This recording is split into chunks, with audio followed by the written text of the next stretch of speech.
What you think, man?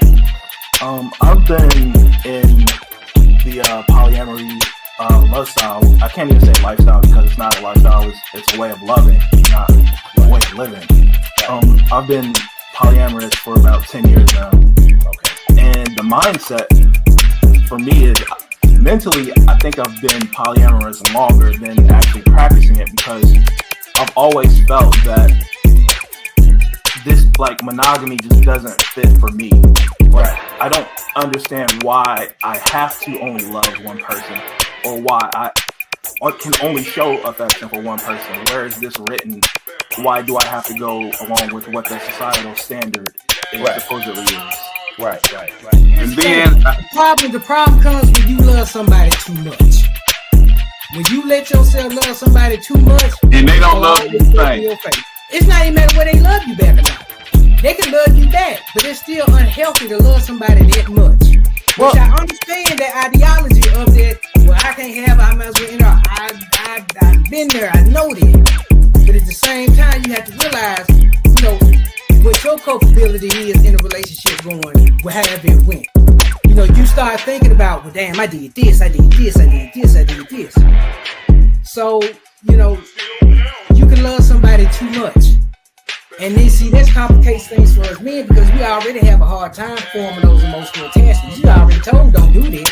The missing link to that goes back to a time before we even thought, why doesn't my father like me? Is that a protection for me? Right. Or is that the way he was raised?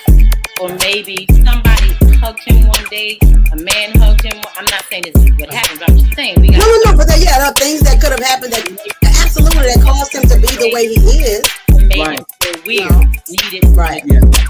So the things that we think are sometimes a rejection or a lack may have been a protection. And most of the time they are like absolutely. But if we don't understand that, all we know is the rejection. You see, I understand what my father. Men were going to jail, killing each other, and then now we got bisexual, then we got gays, now we got transgender. So with all of that going on, the purpose of that was removing the black man, the black male from the household. Okay? So with him not being in the household, she's getting the welfare, or she's out there in the workforce, forced to take care of herself, and if she have children, to take care of the children alone. Whether he's in jail, whether he's dead, whether he's bisexual, whether he's gay, whatever. The black male was removed from the home, and black woman was forced to provide for the children, for herself. You're missing one other thing that removes black male from the home. That's white women. Because after a while, it was run on black men, white women. Yeah, white women. At one point, black men, they just had to have a white woman. No matter what their social economical status was, white women was the way to go. And so that pulled a lot of black men out of the house. Damn, I sure missed that. I mean, I know Rick James, I know, you hit it. I just didn't think of that as a major absence of the black man. So being a provider means so many things. Right. It means put you in a house. It means I got your back. It means we're doing this together. It means I'm not gonna walk away when things get hard. That's providing, right? I'm gonna provide emotional protection so that you can, I'll be present for you when you don't feel like you can be there for yourself or whatever, so there's so much more definition to the thing, right? And even on the flip side, looking at,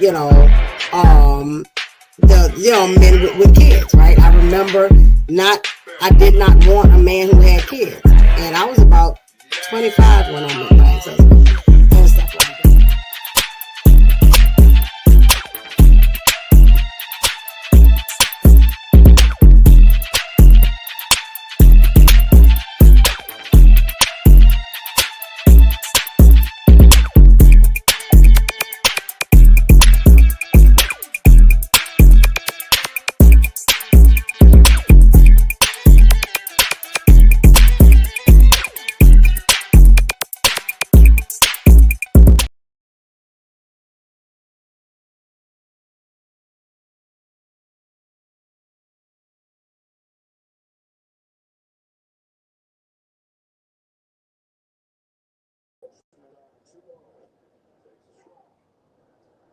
where the tensions on each side exist. The tensions of Toronto knowing they're 9 outs away from moving on. Obviously, for New York, they got to get runners on and get some scoring pretty soon, or their season's over.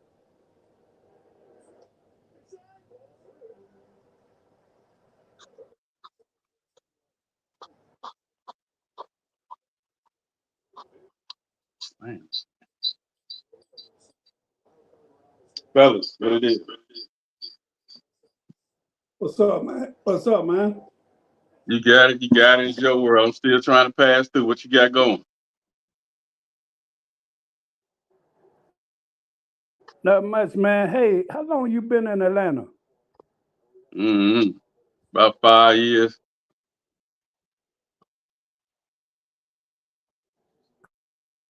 Cause I saw a show today on the ID channel.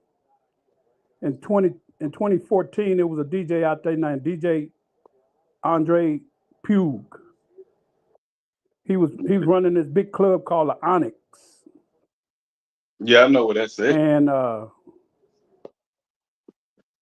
he was doing bad. Bad? And he was about to lose his house. And he had borrowed money from this dude who was like a childhood friend. And he ended up getting that dude to kill his wife. For some money. And got caught. Just dumb. Like have his best friend go in the house, shoot his wife, and he at the club. And so then when he finally got caught, like 5 or 6 years later, when they finally saw the case, first thing he did was say, "Hey man, I was at the club and my wife owed old boy some money. My wife owed old boy some money, and he went to the house and killed her. He told me he needed to make he threw his boy up under the bus. Threw his boy up under the bus. A nigger, a Niagara, a ninja. I'm telling you, boy. The ninja is hell. You can't do it, boy. Hell no. They hell. You can't do it. We got George in the building. We got Captain Kirk in the building. Good evening, gentlemen. You know what I do? Another day, another episode. Another blessed day. Another blessed day. So much going on, man. Yeah. And Kirk knows Strop City catching it, ain't they? Who? I'm talking to Kirk. Oh, okay. So what now? Strop City catching it, ain't it, Kirk? Yeah. Some heavy hitters dropping up out of here. Non-stop. Heavy hitter. Yeah. Yeah, man. So prayers and shout out go to Bastrop, Louisiana, all the teachers, coaches, faculty, and everybody that's passing around there, bus drivers. It's life is lifing, bro. Yeah. And then we still got these YNs shooting up each other. They ain't trying to live to see 80 years old. You know. They don't value life, you know. But yeah, it's crazy. Trending topic. We already know, all us three already predicted that judge was gonna throw the book at old Puffy, old P. Diddy. He didn't like him. I kept saying that. Jordan, I think you said 4 years. Yeah. Kurt said about 5. I said about 5. You know, 10. I figured it probably a little bit more, but that judge took matters in his own hands, man, and that's fate. Right. When this guy just got arrested for molesting kids at the school, and he got 5 years and 10 years probation. He did a grown-ass man around grown-ass people and he get the same amount of time. Mm-hmm. That shit crazy. But I knew the judge didn't like him and then the judge gonna say, just because they acquitted him, I still believe he did. Yeah. Well, they're gonna probably appeal it, man, because Yeah. he didn't get what the law requires Mm-hmm. for that sentence. So they're probably gonna appeal that, man. Yeah. You know, and And then and the if so, principal, he'll get out on time served. But by the time the appeal come through, he'll already be in there almost 3 years. Yeah. dang. The justice I mean, even system if slow. yeah. The justice system rolls slow when it's on you, man. You know. Yeah. Yeah, that's a low down man. And the fact that Diddy did all that fleeing and leaving it in the hands of that dude, he couldn't wait to turn him down. He probably was jealous because Diddy was getting all that cat and he got all that money. Mm-hmm. Yeah. But you That's know, just crazy. but you know, for it might do Diddy some good. You know, man, sometimes when you have time to reflect, man, it can really. It's not that I don't think he's not remorseful, but sometimes, man, circumstances in life has a way of showing you who's in charge. I watched a show recently called Murder to Mercy, and it was a young lady, man. When she was 16, she was already tricking. Her life was was just fucked up, man. A beautiful young lady, and at 16, they gave her life was out. At 16, she shot her John. She was tricking, and she shot her John in the head because she feared he was going to shoot her. That was what she said. But he but what happened was she shot him in the back of the head, so they found her guilty because they're saying no way it was self-defense and you shot him in the back of the head. So anyway, when they did the background on her, man, people start coming to her defense probably about 10 years in, after she had served 10 years. And a lot of people got behind her. Rihanna, T.I.P.O. Tip. And what happened, they found that her mother was drinking till she was 8 months old, 8 months pregnant, and really fucked up the girl's ability to make rational decisions. Her whole life was a clusterfuck. Like I said, she had a pimp and was tricking at 14 years old. And in normal situations, had that been now, she wouldn't have been labeled a murderer. She would have been labeled a victim because she was getting raped by grown ass men at 14 years old. So what ended up happening, man? All those years she was in jail, man. She just bettered herself, got her education, got her degree in college, man. And once they was able to determine the effects of alcohol had on her brain at that age, she ended up getting out, man, and is actually an advocate for young people who are in jail now. She's doing very well for herself. But sometimes she said jail helped her because had she stayed out there and doing what she was doing, she probably would have been dead herself. You know. Yeah, that's one way to look at it.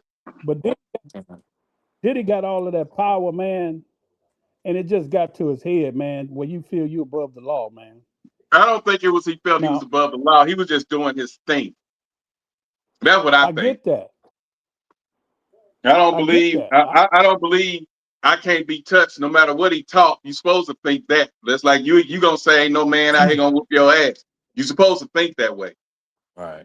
Well, you know, oftentimes when people reach a certain level of celebrity and wealth, they tend to kind of lose touch with reality a little bit, and a lot of it is they do have a sense of empowerment where they do think the law doesn't apply to them. I'm not saying that's what happened in this case, but we see it all the time.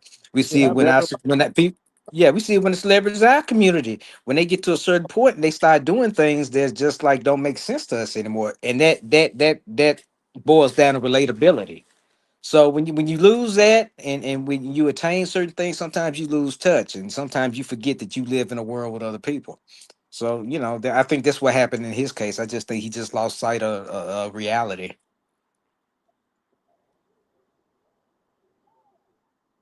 Yes, man. Yeah, Because I just think he was just doing his thing, and he didn't think nobody was actually watching him like that. That's what I think. Above the law mean I just walk up there and slap the shit out of somebody and be like, what you gonna do? But like Tyson used to do. You know what I'm saying? But I just feel like Diddy, I'm in my house, I'm throwing mansion parties, I've been doing this for years. Ain't nobody thinking about me. I ain't in the way, I ain't robbing nobody. You know, I just think that's where his head was. That's just me, you know. Right. But yeah, that judge was a jealous waka flocka, man. I don't give a damn what nobody say. His ass was jealous, and he was trying to make an example. That's why every time P. Diddy think he couldn't get out and something, he'll try to find a way to rain on this parade. It was the actions of that judge. And I kept telling y'all, I said he gonna throw the book at him, you know, and all that. And that's exactly what that sorry waka flocka did. That man, I wouldn't have gave him the satisfaction. And my parents say my pride gonna be the death of me. But I wouldn't have gave that bastard the satisfaction of me begging and pleading and shit. I just wouldn't have done. I just would have been sitting in there looking. All that, I didn't learn my lesson. Man, fuck all that, nigga. I'm just gonna sit there, and then I'm also have a backup plan for his ass, because I'm sure his address in public records. Because you have to get poetic justice these days. So that's just how I would have looked at it. I would have yelled at my goons when they first started investigating me.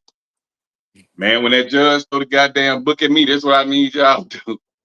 Yeah. Shit, wait about 2.5, 3 months, maybe 5, and handle up. Cocktail his house, do something. Right. Let him know that he fucked up the way they used to do us when they used to burn crosses in yards and shit. But now somebody had posted this video on Facebook, and we started getting, you know, a couple of mixed reactions on it. I'm gonna play the video. It's kind of graphic. You know, watch at your own discretion, but let me know how y'all see this, and then we'll slowly get into the topic. Austin them should be on. I saw him poking on, I think it was Facebook, I think. But he might want to come up after you see this video. But y'all let me know what y'all think about this, because I had my opinion and everybody on there was against my opinion, because I don't see color, and I just don't jump on a bandwagon because you're black. Psychology messed me up because I learned how to put myself in the other person's shoes. I learned to hold myself accountable for my actions. I don't believe in pointing the finger when it was me who went in the store. I can't blame the guy who told me to go in the store to rob him. I went in there and I pulled the gun. I can't blame the guy who gave me the gun, because I went in there and pulled the gun. And once I learned to hold myself accountable, that's when I felt like I really became 100% man. But peep this out, man. Let me know what y'all think. Here we go. Get that shit. Get on the ground. Yeah. So, you ready for this? You ready for this? Get on the ground. You ready for this? You ready for this, huh? You ready for this, huh? Get on the ground. You ready for this?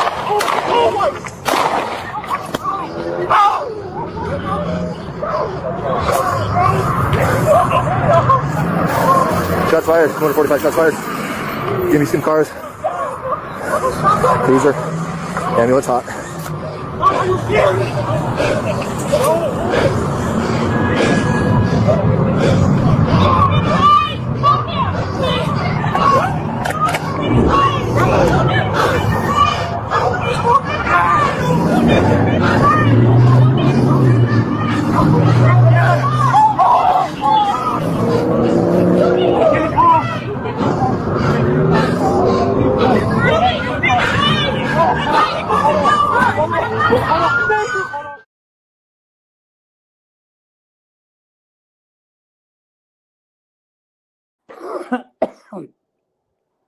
Okay.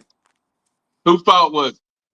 The dude's fault. He should adhere to the officer's instructions. If the dude got a gun in your face, you still got your hands up. What you think gonna happen? They ain't got nothing to do with black or white. This is common sense. That's what I said. But that ain't what Yeah, social media was saying. because social media is made up full of folks that don't know how to accept accountability. Me looking at that objectively, switch it around. If it was a white dude and a black cop and he did the same thing, but folks even bring up a racial issue, no, he was clearly not obeying the officer's command. Dude got a gun 6 inches from your face and you still got your hands up. Come on now. That's what I said. At what point, people, do we not go ahead and call, go ahead and accept accountability? We can't do that as a people. That's why we so messed up. It's a lot of us that are, but it's so many of us that still don't. Just looking for somebody else He to blame. didn't deserve to lose his life. I didn't say he deserved to lose his life. I said it was his fault. I didn't say he didn't deserve to lose his life. Yeah, but also, yeah, he didn't deserve. No, he didn't deserve to lose his life, but he didn't give a damn about his life. Going up on that man, knowing he had a gun. Yeah. I mean, me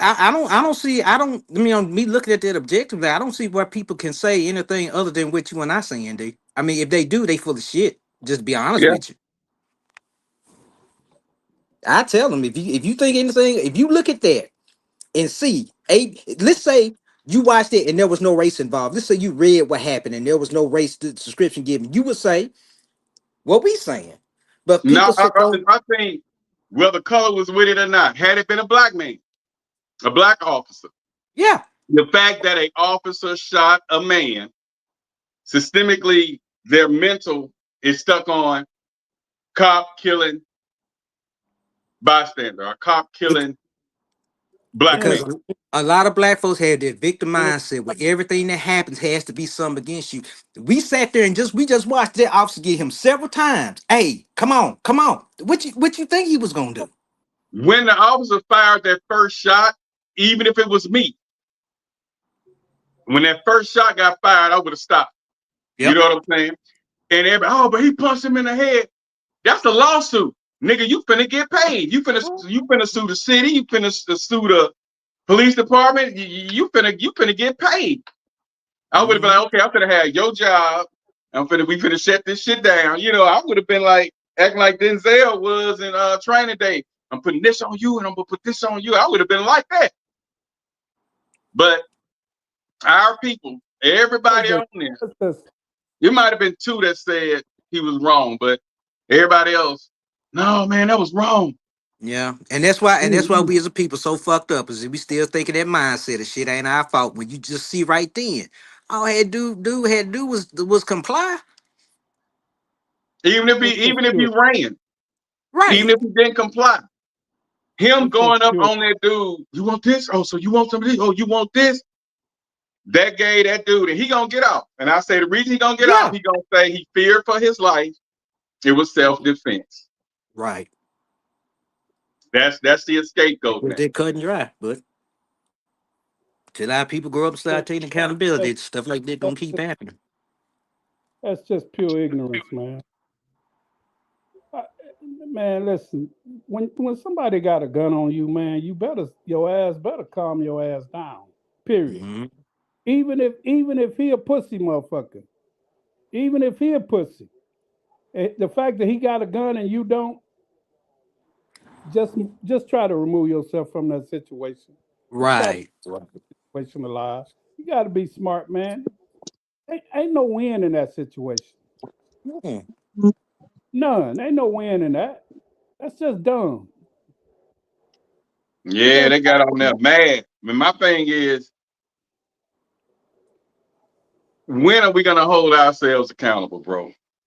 That's the problem. And I'm talking about these are overgrown ass people who you would think have sense.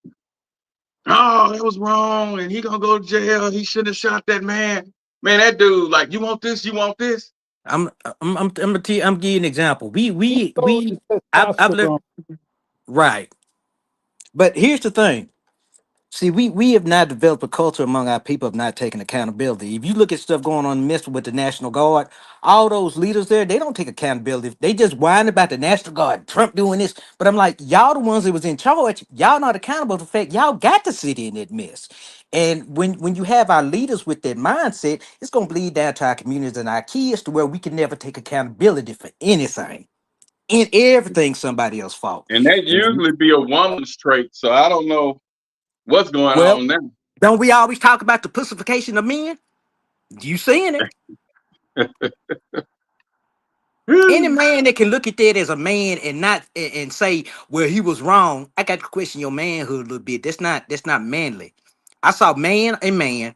I didn't see a bunch of cops trying to beat his ass. I saw one cop and I saw a dude coming up on him. Now, if you was on the street, somebody did, you had a pistol, you do the same damn thing without a badge. But I think they got in their feelings when the dude got hit upside the head. Man, fuck all that. And that's saved his life. That's problem, folks too in their feelings. They too emotional. Yeah, that's what they kept saying. He got punched. I mean, it's not y'all remember when the officer went to the lady's house and she clearly had mental health issues. He said she grabbed the hot water and shot her. That's different. Yeah, that's a different situation than this. It's not the same thing. But I mean, I just clearly saw a dude walking up on him with his hands up. What you expect anybody with a gun to do at that point? Yeah. And like you say, whether they pussy or not. You walking up on somebody like that, they ain't trying to fight you. And I know plenty of people now that say they don't fight no more. They got straps. Ain't nobody 35 and up, 40 and up. They ain't fighting no more. Well, a lot of these cops going into training, they ain't getting no physical combat training. There's such a shortage of cops, man. If you can learn just to use their equipment and keep good notes, then your ass probably get hired. You know what I'm saying?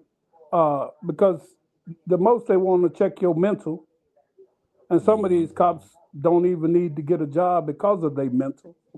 You know? Okay, and Kirk, if y'all go and watch that, what was it called? The badge thing I told you about? Blood on the badge. Y'all make sure y'all watch that, especially you too, George, because it's a mental health thing. And I think that's why when they do the retrial in December, I think she's gonna get off, because it was just like y'all were saying, she wasn't mentally qualified for that position. We got Anthony in the building. What's up, Anthony? I was just thinking about you. What's happening? What it do? How you doing? Man, we can't hear you, Ant. Y'all can't hear me? We can hear you now. Okay, now we can hear you. Oh, okay. How y'all doing? What's happening? Did you see that clip? Which clip? This one. I just want to get your opinion on it right quick. We ain't gonna say nothing. We just gonna let her give her version, guys. Here we go. All right. Get that shit. Get on the ground. Oh, yeah. So, you ready for this? You ready for this? Get on the ground. You ready for this? You ready for this, huh? You ready for this, huh? Get on the ground. You ready for this?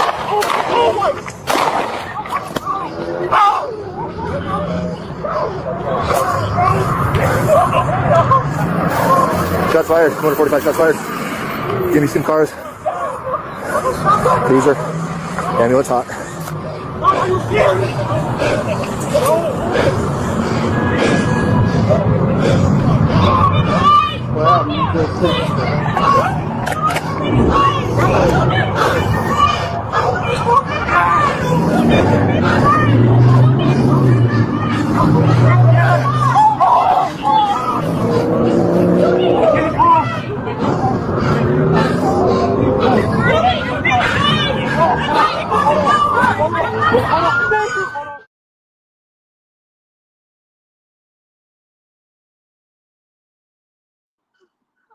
Now, whose fault was that, Anthony? Oh, it's his fault. Yeah. Unfortunately, you know what I'm saying. He won't be in rush hour 4, and that's horrible. But I just feel like when it comes to police officers, we already know where we stand on that spectrum. So it's easier to move smarter and not lose your life. Yeah, the man hit him, and I feel like another part of these videos, we always get tail ends or middle ends. I don't know how this started or what was the beginning Right. of it, but him hitting him at some point, I don't know. Some people's pride is strong. You may think, oh, I can fight you back like we on the street. That man has a gun. But now that almost happened to me. I think I was at the Boosie concert. I was at the Boosie concert. Am I still on, guys? Yeah. Oh, okay. My alarm had went off. It's time to lay Okay. down. That's what that alarm means. Good night. I was at the Boosie concert, and we had backstage passes. And my first co-host that was on here, him and I let him go with me. So we at the Boosie concert, we had backstage passes, but I was out in the audience at the end of the night mingling and stuff. So when it was time for us to go to the dressing room where Boosie and them was, Boosie, Baby, and all them, I was on my way back there, and the cops stopped me. This white cop stopped me and was like, the show is over, you gotta go. Now I had my backstage passes and everything. He was like, nah, you finna go. I say, but I'm supposed to be back there. I was taking care of some stuff on my back. He said, no, you finna go. And so I've been drinking, you know what I'm saying? So I was feeling myself. And so I was gonna try to fight this cop. But my partner that I was with, he saw the cop had unlocked his holster and was waiting on me to attack him. And I was walking up on him. I was getting ready to attack him. And then my partner come and grab me and get between, no, man, and I got into it with him because I'm like calling him all kind of things out his name because I'm like, we got a right to be in there. And this dude trying to show his power of throwing us out. And I'm not used to. I don't mean to cut you out, but you literally made the point that I was finna say next. Yeah. Now the friends in the background howling, screaming, and crying. Yeah. Wasn't nobody jumping in front of him because at the end of the day, I want you to live. I don't, you know what I'm saying? Your friend, you cussing him. I understand you getting mad, you cussed him out, but guess what your friend thought about at the end of the night? Me and Black still alive. Yeah. And I stopped talking to him for about 2-3 months. And well, damn. Yeah, I mean, I was pissed. I wanted to fight him. And the sad part about it is he rode with me to the thing, so I had to drop him off. So just imagine how that ride was with me getting ready to take your pussy ass home. You ain't got to worry about going no way up with me. You're a weak ass, blah, blah, blah. But when you think about it today, you thinking about it as a life-changing situation. Yeah, he did that. He did that. And so when I saw that dude, that adrenaline, when he got hit, his son was out there too, because from what I heard, that guy that was saying he didn't even have a gun and he just shot my dad. His son was out there, your pride. And it was other people in the Civic Center that night, and they knew DJ Black. And then they seeing me being handled by this cop. I felt some type of way, so I didn't think about no damn gun. I'm finna punch this white Waka Flocka in his face. That's what I was finna do. And so I know where the guy came from with it, but that guy gave like 2 so-called warning shots because I thought he was shooting him in his shoulder, but he wasn't moving. And I was like, when the guy shot the gun, I think I would have stopped then. Right. But I thought he had shot him. I wasn't sure what I that did was. too, because he kept walking towards him though. So I was like, damn, either this dude eating them bullets up. And then I'm like, is he on drugs? Because what would not make you fall down when you get shot? Or run. Shit, I don't know. But I think they say he was getting in an altercation with somebody, with another person. They were getting ready to fight. The cops were called, and then we caught the tail end of it. It's like 4 parts to that video. Where did that happen at? I don't know. But the only people that be acting and clowning like that lately been Chicago. I don't know. But yeah, but the people was on Facebook arguing with me. Oh, he wrong and you wrong for saying that. It's a damn shame that you thinking like that. You wrong. Now How it's I'm wrong? definitely wrong, but if besides it being a racial thing, I still don't think the cop had the. I mean, you had it's by law you can do that, I guess, but it just seemed like an extreme measure. It wasn't extreme. That's how they train. They're not trained to be your friend and talk you down and somebody walking up to you with your hands up. That's not Yeah, a. That wasn't even a racial thing. because It's men. not No, I wasn't racial. saying that. I'm just saying I'm saying, besides putting it in the racial thing, I'm just saying like right, it just seems so extreme. But my mother says the same thing. I'm like right. they could shoot him in the leg. My mom said they're not trained. They're trained I ain't to just shoot him in kill. the leg, Well, and They that trained I ain't to gonna think stop a kill. lot of So people. yeah. back in So the I day, 'cause be Austin and I said this too when we was talking about the overkill of the that little boy in Bastrop, the little 20-year-old. Back in the day, the older cops that knew us, I think, and I think it's because they either went to school with our sisters or they knew our parents or something. They did get shot in the leg, and they would fall. They'll chase them, shoot them in the leg. You know, they did. But like Austin said, he thinks that the cops of the day is just they're not trained like that. They're trained to kill. It's They not about. and they have to be, because here's the thing: when we was coming up, there was around crack, but see now you got folks doing different drugs. A shot in the leg won't stop a lot of these people. It won't. And they had guns now. We didn't have Yeah. guns plentiful like that. We had little 22s and 25s, but Right. we didn't have Right. these AKs. military I'm representative. just amazed though, Black, that you sit up here and you telling me that people really arguing with you after seeing that. Ooh, I'm worried about the it's mental. on there. I ain't want to look at it because I don't feel like looking at stupidity right now. But it's just like if you look at that and you call yourself objective and you can't see that for what it is, you lost and we lost as a people if that's the predominant opinion. Yeah, they went out. You wrong. Yeah, And he didn't deserve to lose his life. I said, I didn't say he deserved to lose his life, his but life. he had no business doing it.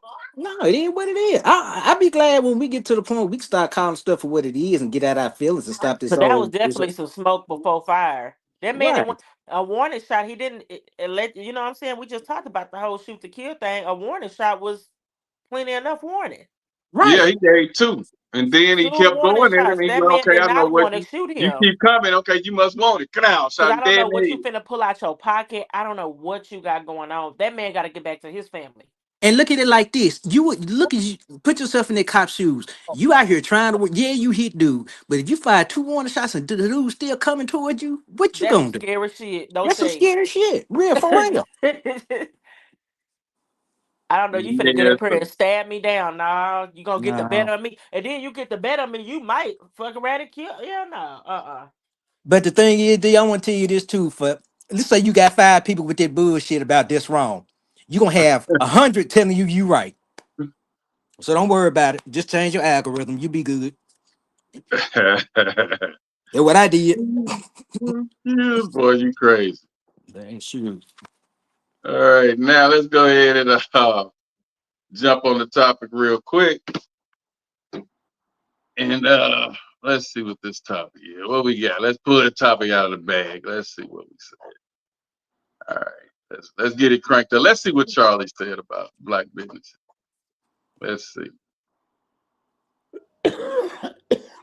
Let's see. Video clip. Okay. Oh shoot, I don't even see it. Anthony, I got a show for you to watch on Netflix. It'll blow your mind. What's that? It's called Keep Sweet, Pray and Obey. Tell me what, Kirk. I promise you, it's been on my list forever. I done started it, stopped it, started, stopped it. My ADD be getting the best of me when it comes to shows, but it's on my list. I might just watch that this weekend. It's on. It's been on my list forever. Listen to me. It'll blow your mind. My sister has already watched it, and she told me about it. I ain't never seen no shit like that. Give me a little synopsis. What's going on in it? It's Hey, cult. It's a cult. Kirk It's gonna tell cult. the whole damn thing. But Well, it's cult. It's more. It's a cult thing, huh? basically, it's fundamentalists. But what's going to amaze you is is how, like, how it all went down, and how he came into power, how the Okay, I son need came into power, because to go finish it. the father was running stuff first, and then the son took it over, and he did it so smooth to nobody saw it, and it's just unbelievable. Like you like get a check like I don't even have words, and I'm a man of many words. I hear you stumbling. I hear you stumbling. Dude, that shit, I'm telling you, man. You'll be like, I gotta watch that. ain't no way nobody gonna fall for this. It just ain't no way. It ain't no possible way. I watch a lot of cult like stuff, and you won't imagine how small minded people are, or just how easily they are engulfed and stuff like that. Well, what It's you find, crazy. people need to believe in something. They need to have a belief in something, that something's after this.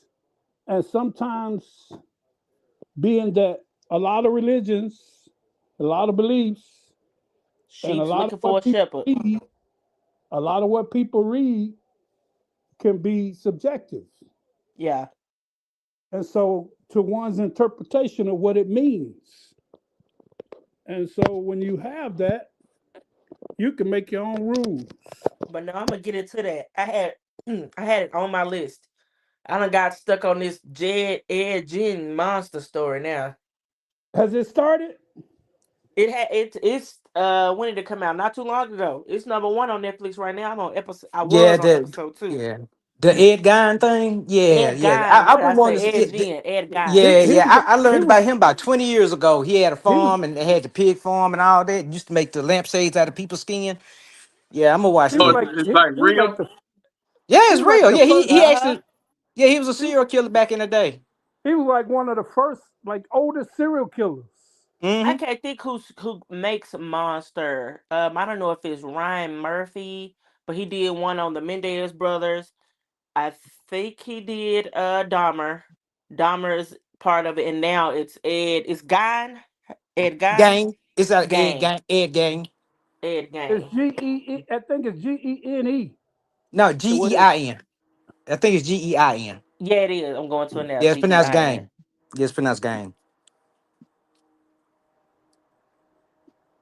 Yeah, we may have to check that one out. #1 on Netflix. I'm gonna see what that's about. But I'm telling you, man, it's called Keep Sweet. And Obey. I got it on my list. I need to Keep just go and sweet. sit down and watch it. Pray, and obey. All right, Unbelievable. we got stuff to watch for the weekend. We'll check that out. And all right, Kirk and gang. Why some of us? What's wrong with why we not? What's going on with us and the support of our own? Why a lot of people don't? Why quite a few? I'm not gonna say a lot. Why quite a few people on certain businesses, they don't just support us like that? I tell you why. I don't mean just jump in, but my father-in-law had a plumbing business for 40 years. And I talked Yeah, to my but ex-wife today, and I asked her, what do you think made the difference between him and other black business? She said his consistency. She said that's the main, she said that's what she runs to when she deals with black businesses. She said consistency. So I think that some is building a reputation for doing the same thing over and over again. And I found a lot of times, when I dealt with certain businesses, and not just black, this white one too. This is just endemic of businesses. Consistency, knowing every time I'm gonna get the same service. So I think a lot of times too, we get involved and we get wrapped up on being a black business instead of being a business, and we count on our people to support us when they really don't have any intent on doing it in the first place. yeah, that's just like depending on your family to support your business or be in your corner, or your close friends. A lot of times they're the last to I support can you. Right. And I can say this based on experience. And do you know what I'm finna say? If you Right. out here and you depending on black folks to sustain you or support you, you are dead. It will not happen.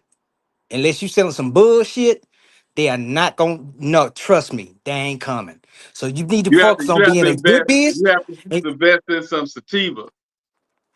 yeah, some shit like that. Yeah, Yeah, they'll come and support you. But they'll you I know, support the think shit out of I you. think when it comes to black businesses, um, Austin in the building, by the way, y'all. What's up, Austin? What's going on with it? What's up? I think when it comes to black businesses, it could definitely be a win and loss situation. But the majority of black businesses that I know of are staples in the community. mhm. Mm-hmm. They've been there for years. Um, been there for years, been running for years. Generations and generations of people know them. Their generations, they keeping it in their family. Generational wealth running Right. through their house. People know them by their last names because of their business, things of Mm-hmm. that nature. And I what think type of when it business? comes to, I'm saying Food? black owned. Yeah, I'm saying I food. think majority Couple of of the ones clothing that, stores. yes, food, grocery stores, hardware, just anything. Majority I know is like a lot of food businesses. Um, it'll come to But you know majority what? of them is The key thing food. you said is there are staples in the community. Right. Consistent. Yes, Their household name Right. is consistency. that's what I Right. was getting at. The I the do believe basic Joe Blow that has a great idea. I'm gonna open up a food restaurant. And Kirk can testify to this right there in Bastrop. There's been several tried to open food restaurants and they struggle. Every dime they make, they barely meet and rent. but I also hear opening a restaurant is one of the hardest businesses to start. Well, Yeah. you know, Yeah.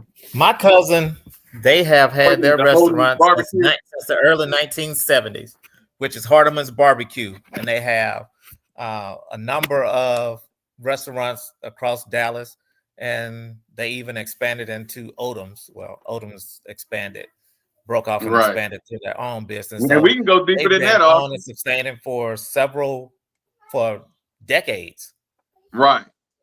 Because and it's very few that can do that, but we Exactly. can go deeper than that.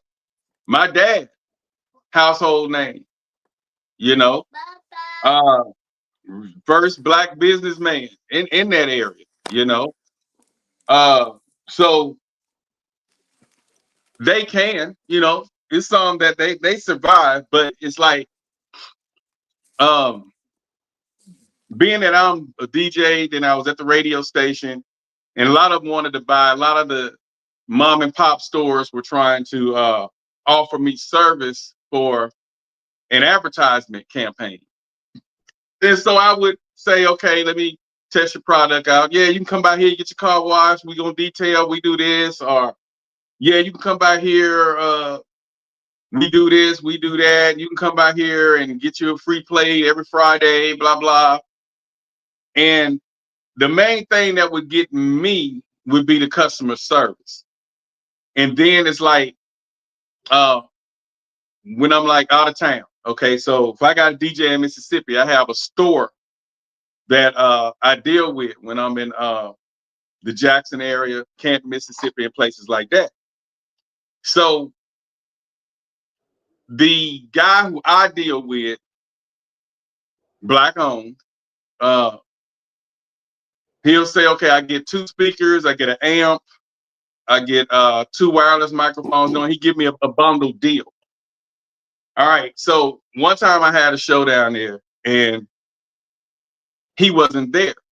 So the people that was there didn't know what to, you know, well, we don't know nothing about that. And he out of town and he not answering his phone. And so they were charging me a much, much higher price than what the guy was charging me because I did advertisement for him and I've done a couple of little side gigs for him. So I wasn't paying regular price. And then, but in Monroe, Matt's Music, it's another place I deal with. And if I'm flying from here and I'm going there, they have me in the computer. This is white owned. They have me in a computer where when I come, I just say, hey, look under Millennium Entertainment. And they say, oh, okay, we see, okay, yeah, we have your setup and this, that, and I get my discount. But when I'm with our people, they're not organized. The prices aren't the same. Why couldn't they just put my name in the computer where when I come up there, I don't have to wait to let me call Joseph and see what we're supposed to be doing, because we don't know what we're doing. Mm-hmm. So that's, to me, that you know, in certain cases is unprofessional. Then another thing, they don't it's like one of the clips gonna say, they don't, a lot of times, the newer businesses, we're not talking about the stellar businesses that's generational wealth, been here 30, 40 years and 80 years. We ain't talking about them, because they're going to be here because the grandparents, great-grandparents, and, you know, and everybody supported this business because it was in the hood. Like Austin, it's like Mr. Alpha Store, Craig Grocery. You know, we supported those because they were in the hood. So when you wanted ham, bologna, whatever, the store was right up the road. Sour pickles, Miss Lizzie's. We had Miss Lizzie's. We had you know, we had a Miss Charlie Mae. We had a lot of those mom and pop stores that's there. But look at now, go and see how many of us just woke up out of the blue. Our generation, even the baby boomers, that just woke up out of the blue in today's time and said, hey, let's put a store. Let's do a store. We had two classmates, Austin, if you don't remember. BJ and Jerry Olive had opened a store in Monroe, not that far from ULM. And it was successful for, you know, 2-3 years, but they eventually branched off and, you know, the supply wasn't meeting the demand. And so that's where I think a lot of them fall. Just like Carl Gibbons, he had I think it's called Second to None. Nice restaurant, great food.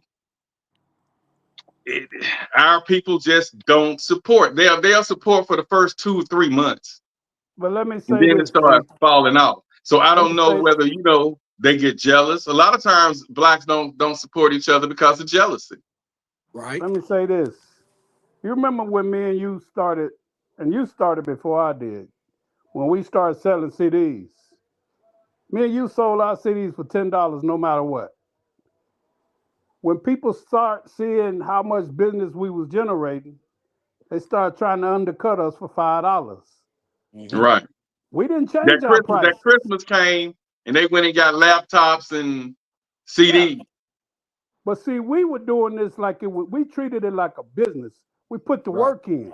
We put a lot of effort into what we were doing with the labels, the creativity, the song selection, you know. And if somebody came back with a complaint, we took care of it. We redid it, and we gave them 2 more on top of it, and then ain't charged. And so our business never fell off. Even when people were selling them for $5 and trying to still coming up for quality. They're like, no, man, I'm going to Black, or I'm going to, and Black would say, hey, man, if I ain't got to go see my boy Kirk, he got some. Mm-hmm. I ran out. Or I said, hey, go Kirk getting all kind of strangers knocking on his door. Yeah. Who you? Go catch my boy Black. He got some. You know what I'm saying? But it's there's a lot of factors that come into play. First of all, if you're gonna go in the food business, man, it takes a great deal of preparation, and then location, and having the proper people working for you, and having, you can't do it alone. You can't do it by yourself. You might be able to hang in there for a couple of months, but if you ain't got the right people working for you, you're gonna run out. You're gonna burn up, and you ain't gonna be able to. Staples, not to cut you off, you're gonna start missing days, start running short on supplies, and it's gonna be a wrap. But I think Staples lasts a lot longer because Staples were there during a certain time in life. Right. Yeah, that's what I mean. Saying. We have it's a different ball game now when it comes to restaurants. people need all this like we call it now the what is it? The couch and sectional. It's sectional shit now. Sections and club vibes and loud music and all that. Staples were there during times of segregation and when going to a certain neighborhood wasn't the best option and everything was in the hood was good. You can get it right up the street for a little or nothing. The old man there cool, whoever run the store there. It just was things in the hood that just really worked out in convenience for us. Mm-hmm. And I do you feel know like what? times bring about a change. And I feel like restaurants, creating a restaurant now, you have to put so much into it Yeah, you to know another keep these funny people thing. attention. Is what'd you We say, got Kurt? all of these food allergies, and people don't eat this, and people don't eat that now, and uh, it's just I crazy. mean, they thriving. They thriving down here in the A. The only problem we have now is the prices, and they It's want to charge you ridiculous. for parking, Yeah. That's how it was in Houston. automatic Houston gratuity. food was so good, but all that extra shit was blowing me. We Right. were lifting places because you get your car towed. You go in there, oh, well, you gotta the bottom is you gotta spend $250 to at least you gotta at least get a bottle first. You got I was like, where are we at? This is not a restaurant. Like, what's going on? I gotta get a bottle. And the gratuities are crazy now, man. Oh Yeah. yeah. So I Well, you mean, know, here's one thing we do a lot of times with black business, and I think a lot of people are guilty of this because I've had this as being a black business owner. We need to start get out the habit of just because someone is black like us, asking them to give us discounts, asking them to acquiesce on what they on the The prices they hookup, set huh? for us because that drags the business down. The hookup. Yeah, the hookup. We got to stop asking Help for a that brother because out. if The you think HBO about it, discount. yeah, if you Come think on, about man. it, Give me a little bit more meat, yeah, man. Come on, we man. we'll come to each other. We'll come to each other and ask for a discount, but we won't go to them and ask for one. Why? Because we understand that they prices are firm, so we need to respect our own business people and entrepreneurs, and respect their prices too, and stop asking for the hookup and stop asking for stuff and just respect them as a business as an entity. I think that'll help a lot of businesses get further along But because I what think a about lot of when they business, overprice, Joe? if they're overpriced, then you just go someplace else.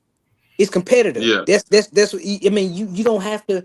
That's the thing. If don't worry about being a black business, be a business that holds value that's consistent. Because Cause here's the then they thing. gonna have they gonna fool around and figure out you get what you pay for. Just like the other Right. homies that had good Exactly. CDs, they was going to the people that had the better CDs for $5 extra more. You get what you pay for. You learn that the hard way Mm-hmm. my sometimes. thing is, so they advertise themselves as a black-owned business, not a particular black business, because they accept all people in. But what they don't do is they don't stick to a particular model. They get in, they try to get quick money, and they invest in businesses that will dry up really quick. Mm-hmm. If you don't maintain consistency and if you don't advertise properly. Mm-hmm. So And that's part of the issue. I don't start think taking it shortcuts. yeah, I don't really think it's black people not supporting their business. I think that their business runs its course.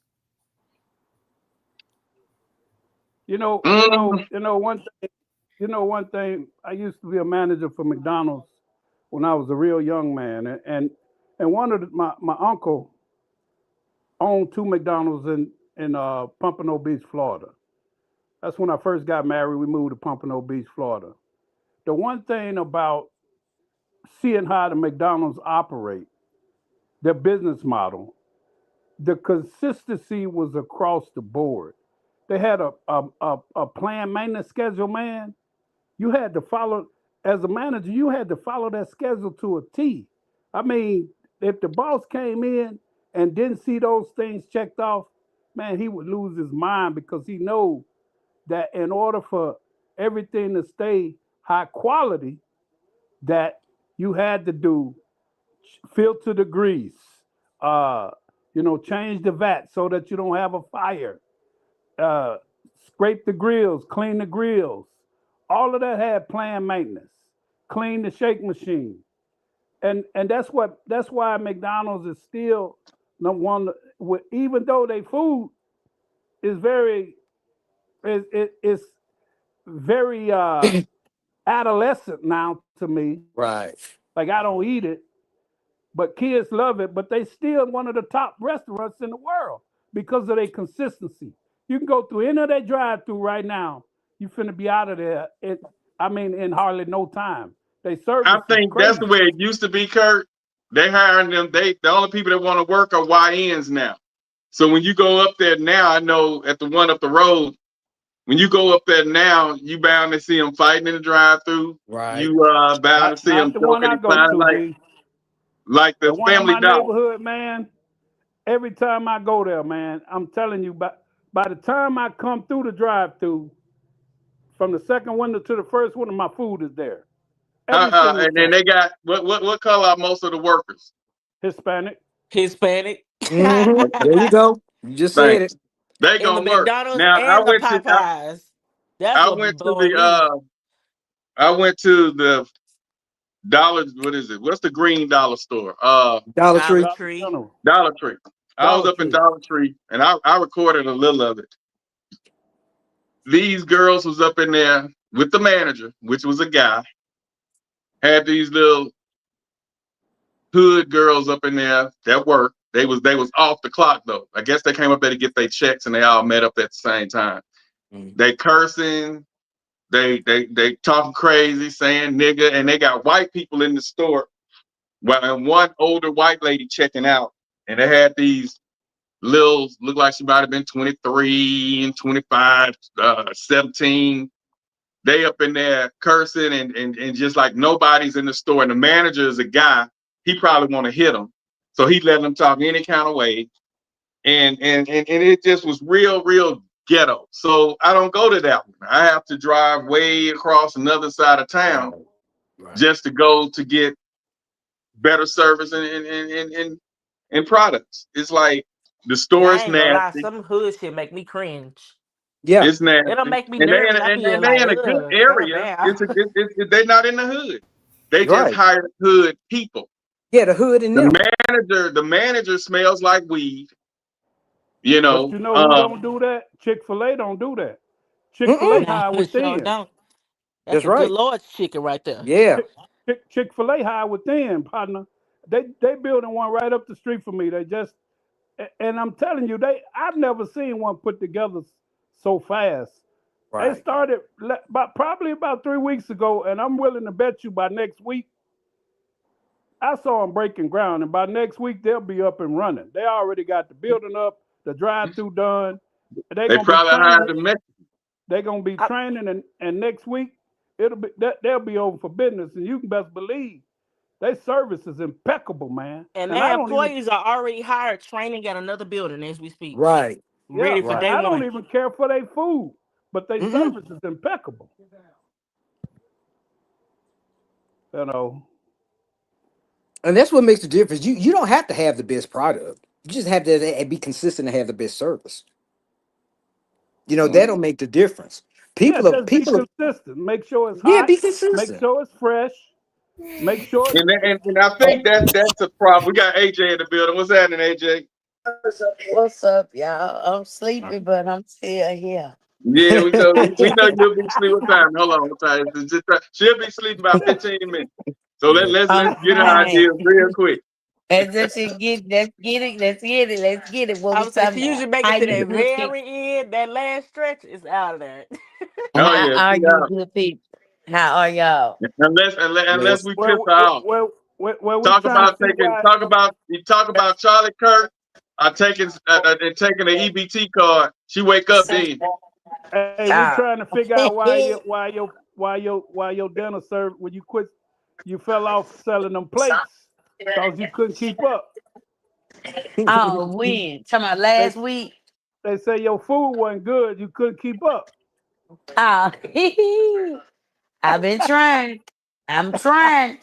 You should have seen me willing and dealing that bug in that cart today at the Kroger. You do it like a pro. I do it But like a real pro. I don't necessarily think a lot of the businesses. Some of them run their course, as Austin said. But I just think with the prices, I think it's more of the prices because we try to go around and support all of them, especially the restaurants and the black hair stores and Y'all talking about black businesses, ain't yeah. We try to. it? The wife and I try Mhm. to get out there, and she'll go to different ones, and And it ain't the same. It just the ain't the same.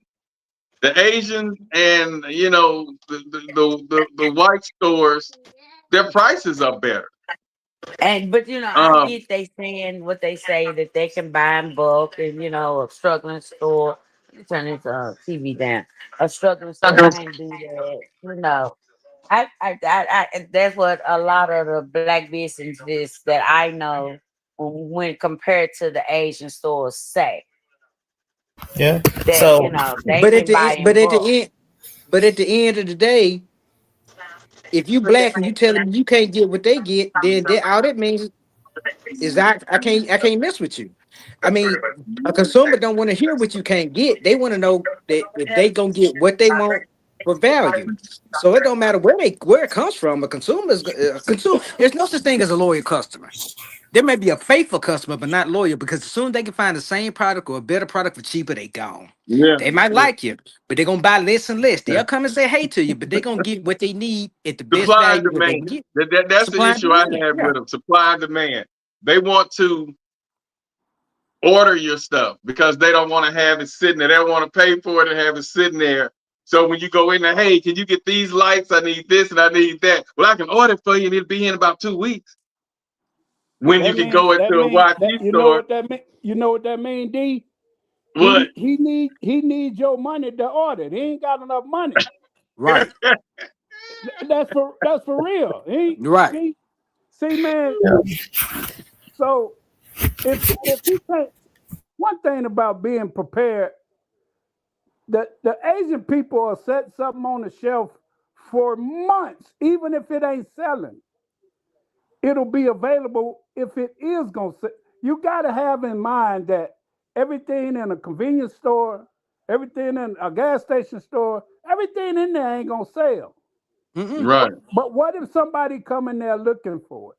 So the mindset is I gotta have enough stock just in case.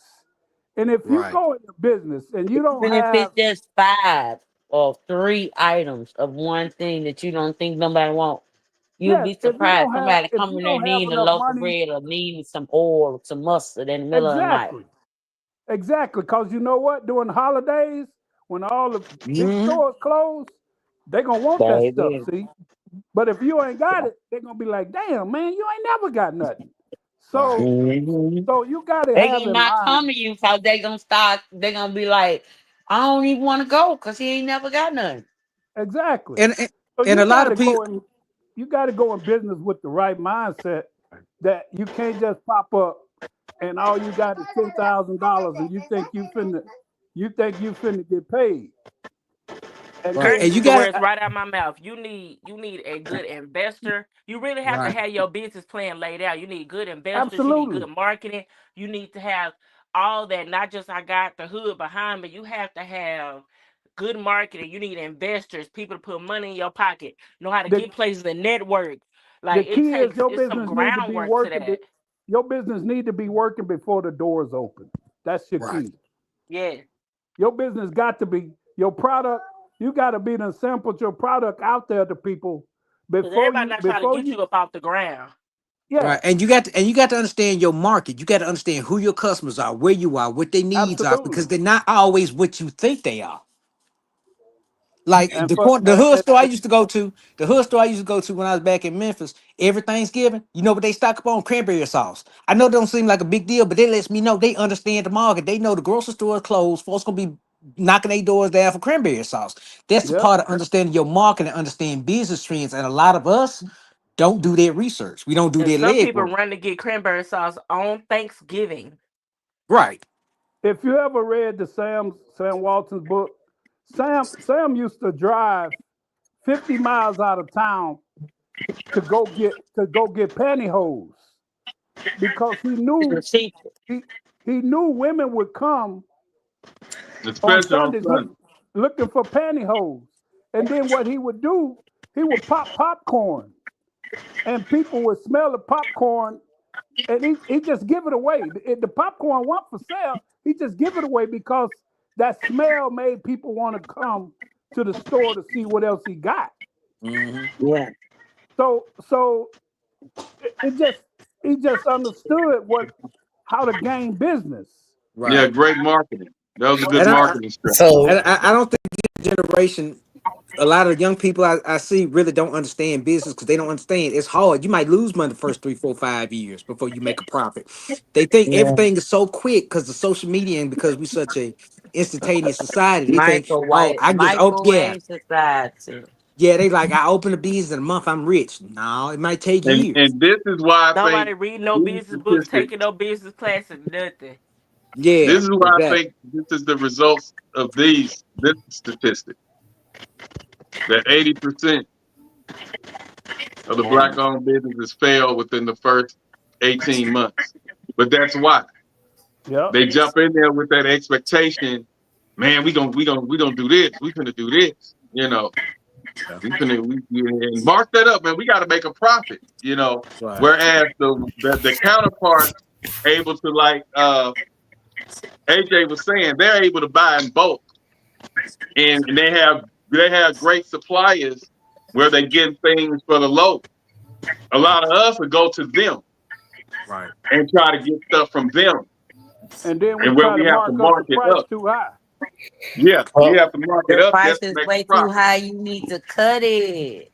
You know, I tried owning a business, and I think I'm a pretty intelligent guy, but I stepped in an area that I should have done more research in, and I end up losing over $100,000. And I'm still trying to recover from that. I've been on that. Yeah, so you know, sometimes you think you have this idea, and you end up reading your market wrong. And unfortunately, that's what I did. I didn't account for some of the things that I was going to encounter as I was going through this process. And so, unfortunately, that was an expensive lesson learned. Right. But if I had to do it all over again or start another business, I know a little bit more on what to do. You know now. But it wasn't necessarily a failure. It really was a success because you now know. See, nothing beats a failure but a try. Yeah, and the thing people don't realize about business is that most successful business owners done fail 5 to 10 times. Your first business is probably not gonna make you rich, so you're gonna probably have to try several businesses before you get it right. It's just, I mean, read Warren Buffett's book. He'll tell But when you can learn from those mistakes early on and see them and learn from them and try to learn how to rebound from them, then that's how you succeed in those early years. Some black businesses do succeed in those early years. You know, it just got to be the right recipe of things. Many are saying the Chime Time videos. Dude named Mr. Chime Time. He do food critics videos. Yeah. Okay. This dude do probably about 15, 20 restaurants a week. So he stay busy for one thing, and he give true and honest opinions. And then if your restaurant is banging, he'll pay for the first 100 people. If your food good, he'll pay for the first 100 people. So he give back he helped the restaurant grow. He give back to the community a lot. And sometimes he'll sit there and he'll call, like if he'll call like, he'll make like $20, DoorDash orders. And when the DoorDash person come, he just give them $5,000 or $6,000. Just say, hey, this for you. This your tip for the day. You've been out there working hard. I'm gonna break you off today. So his business is because he put so much time in it. You see a lot of these TikTokers jump on and do food reviews. You can tell they ain't gonna last. They don't put the work in. They don't give Right. good reviews. They just think it's easy to do. And that's the thing. A lot of times people get visions. Oh, I can do that. I can do what he's doing. Yeah, but are Right. you gonna go? Now, Are you gonna go to 15, 20 restaurants a day? You know, Cause are you some gonna people And do I done all? think the changed their fallacy, life off that food review stuff. and I think the So fallacy that many of us, not just black but all people, fall into is the notion that if we build it, they will come. No, it doesn't work like that. You got to market it. You got to cultivate it. Also, you got to look at when you start making money, what are you doing with the money? Are you out buying dumb shit like purses and cars, or are you investing in your business, living modestly to build some wealth? First thing yeah, a lot of us well, do that's when we what. get some money, is go buy some stupid shit and some rims and a big house we don't need instead of investing and building wealth slowly. That's being nigger rich. That's not being wealthy.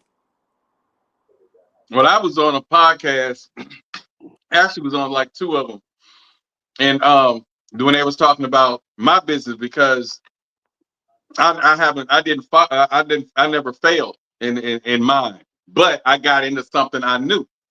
I know music, Mhm. and I was one of the first because well nobody doing nothing in our city, but I knew music. So after I graduated Jackson State, started getting into what I was doing. I I was like a partner of mine that I put in the game was DJing and stuff. And when I got back in town, I was like, I saw where he was kind of lacking and what I would do different. So um, I let him do his thing. I popped up at a couple of his events. And then when he left and the city was just dead, and I was like, okay, let me go ahead and start doing this, you know. And so I started throwing a party here, party there, putting flyers and things out. And next thing you know, my phone blowing up. Hey, we got a retirement party. We got a mayor's inauguration. We have a mayor Christmas ball, and we need you here in Arkansas. We have a Alpha Day, you know, Alpha Weekend, you know. And so I'm all up at all the universities from Tech to Pine Bluff, and I'm just, you know, DJing and just making a ton of money. And so a couple of other people did like what Kurt said. Oh, I could do this. If he can do it, I can do it. And they all came and went. I still remained a household name until I left, and I still get calls. Like somebody tried to call me yesterday, and I missed the call. But I still get calls to come back there, and I just, you know, I get to choose which ones I do. But yeah, I haven't failed at that. But I studied it. You know, and I know music. I know how to which demographics, and I throw for all of them. If I'm throwing the team thing, it's gonna be team. And I had it so down pat where I would do an elementary dance like for the, I think it was like third grade or fifth grade to like seventh grade, and then I shut down for an hour, and then the eighth grade to high school could come in. So you know, it's like a lucrative business, and I travel. I was all over the world, Virginia, from Louisiana, coming down to Atlanta to DJ. they even had DJing you with doing them balls, man. Like when they the used balls, to throw them balls out there, at Carter, out there at that what you call the center. They had you doing municipal them center. balls. Yeah, I mean, I'm talking about everything, and the highest price DJ, and they didn't have no problem paying it because my motto is what like Anthony was saying. Sometimes you get what you pay for, and sometimes you pay for what you get. And my prices are who they are. Now, at first, I was fluctuating my prices, and then it took mom to say, your price needs to be firm. If it's cost them $800 to book you for 4 or 5 hours, that needs to be your price. Yep. If it's a 5 hour or more, and you bring in more equipment, more lights, and you charge them $1,000, that's your price. Stop lowballing yourself and your business to satisfy these people. And when she told me that, that was a game changer.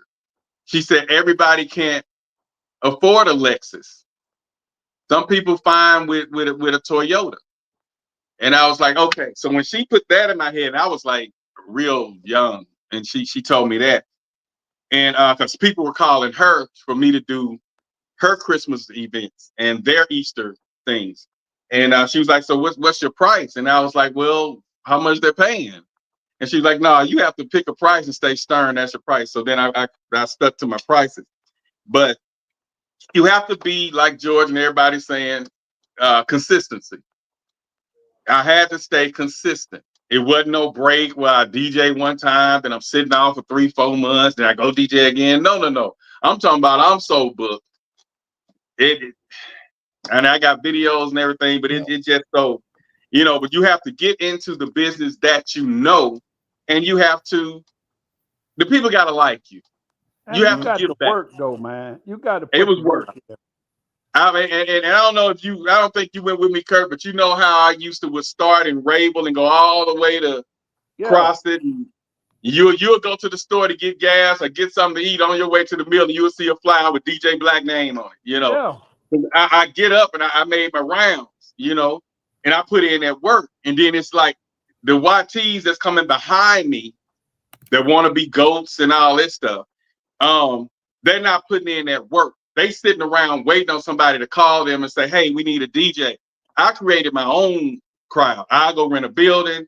I charge you $10 at the door, $15 after a certain time, and boom. So I get over 700 you start doing stuff. You start doing stuff you start doing stuff that was for big market cities. You start bringing people to Bastard. Didn't nobody ever come to Bastard, man? Wasn't no rappers. Like, wasn't no rappers coming to Bastard? Y'all guys is out there, fame them that's out there in Dallas. Them two boys, can't think of their name. Mr. Hit That Hole, I had him here, Wide Frame. Ricky Bobby dude, Ricky Bobby. I mean, I all those rappers, especially when the D-Town Boogie was out, man, I stayed down there in Dallas and bringing them down here. But then you get Lil Flip. Lil Flip, we had Lil Flip. I forgot about Flip from Houston. And one of the screwed up kids, what's the little dude that say daily basis, knocking pictures off your wall, had him. But yeah, it's I just got into the promotion and the DJ business, and it's been lucrative. And I think too the motivation was a family member saying, you ain't never, and this was like early, ain't nobody gonna make no money DJing. And now we're the most highest, quickly paid, revenue out there. So I knew what business to get in. And I know the business. And this what I do. And I cater to people. I give back. When I'm promoting, whoever promotes for me, you get in and you get to bring 2 people in with you. So that motivated them to go and, if I get 5 people, you're going to promote for me and you get to bring 2 people with you. So now they telling everybody and all their friends, that's how my 1,000 and 1,500, we get in there paying $15 a head. And if it's a huge night like Juneteenth night, and then everybody from all over in the city, I'm charging $20. And I got down to 2,000 people with a fire marshal riding by saying you can't let nobody else in. Wall to wall, no chairs. So, you got to get into the business. You got to give back, and you have to be likable. You have to be likable. Even though I'm an asshole by nature, when I'm doing my business, they didn't know that. The people on the outside looking in who kind of knew me from knowing me, they're like, okay. But then when they see how I interact with my crowd, with my people, they like, that ain't him. But It's a time for that. You got to know when to turn your assholism on and when to turn that shit off. And in business, it's not the place unless somebody being an asshole and you have to out asshole them. But other than that, you have to be likable. If somebody get in at the end of the night and the party in because somebody acting up or something, give them their money back. You know what I'm saying? Show them some love, But a lot of our businesses, they'll mess up and they just don't do that. Peep this one up. Okay, so we have to distinguish a black business from a side hustle, because some of y'all be advertising yourselves as a business, when you're nothing like a business. Your services and prices are never consistent. You only take cash in this day and age. And whenever I call, you either don't answer and don't follow up, or you got a nasty, dry attitude on the phone. Claim to do hair on the weekends, but your hours are 9:27 to 11:16 a.m. unless your baby daddy getting the kids. Then it's 10:39 to 1:41 p.m. And we never know which one it's going to be until the last minute. Carry a lackadaisical attitude about yourself. One that says, I'm only here to get paid, instead of one that says, I'm here to serve you. To which, as a customer, means a lot when I'm spending my money with you. That's not a business. That's only a side hustle that you do. And look, ain't nothing wrong with that. Get your money, but stop putting a stain on the label of black business. Black businesses already have a stigma that says that they're janky and unprofessional. They don't need you exacerbating it. And I'm sure all the business owners and customers will appreciate it.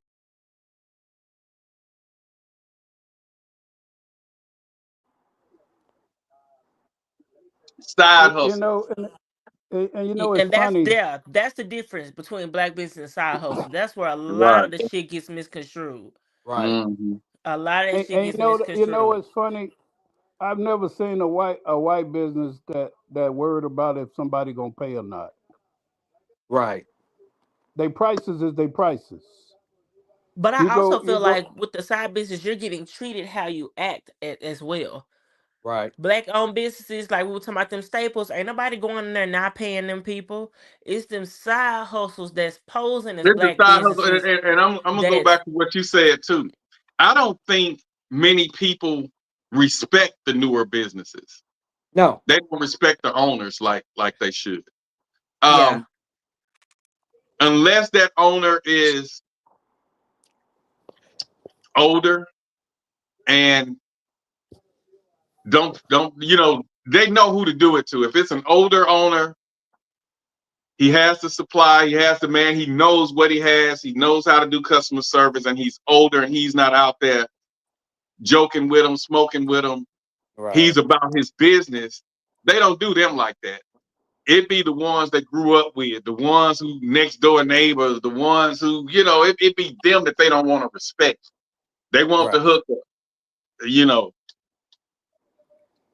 Yeah, but hell, when I need a deal, I ask all of them. Like when I'm throwing an all-you-can-drink party, I'm in there with the Asians working deals out. Look, man, I'm coming in here, I'm buying X amount of dollars of this and X amount of dollars of that. I know you can throw in 2 more bottles. So I'm going to negotiate wherever I go, whether it's a YT, whether it's an Asian. I'm going to say, hey, what else can you throw in? Because I'm going to spend a lot of money, and I throw these parties at least 2-3 times a year, and they always give me a deal. You know what I'm saying? So you have to be likable, though. Right. You can't just, be asshole. And when you fuck up, you got to be ready to accommodate these people. This is why I hate supporting black businesses in the hair, makeup, beauty category, whatever you want to call it. Every time I've supported a black business in that category, I have been in an unprofessional situation. I'm waiting to get my hair done. I'm looking crazy. I've been waiting 3 days. A girl's like, I'm going to reschedule. I got this, I got that. Like, if you just didn't want to do my hair, just say so. Give me half off. Free hairstyle, fuck it. When it comes to doing my makeup, like old girls like, oh, it's a $30 traveling fee. I paid $30 traveling fee and then I had to reschedule. We know each other. So she's like, oh, don't even worry about it. Next time, just reschedule and I'll come to you. And you just pay whatever remaining price there is. Now it's, oh, you need another $30 to book me. But you just said, all right, I'll get my lashes done. Shit fall off 2 days. I spent $160. Like, come on, man. Like, do I just have bad luck in the industry or what? Maybe I just need to learn how to do my own shit so I don't have to, depend on other people to do it. But I believe in time is valuable. If somebody else can do it for me, I just pay, get it done, and boom. If I do my hair, the shit's gonna take 8 to 12 hours. I'm not that good at doing hair. Makeup, no, I don't know how to do this shit at all. I can buy this stuff and I can learn, but why not just go pay somebody to do it one time and I'm done? Lashes, I'm gonna just put on some strips. Fuck it.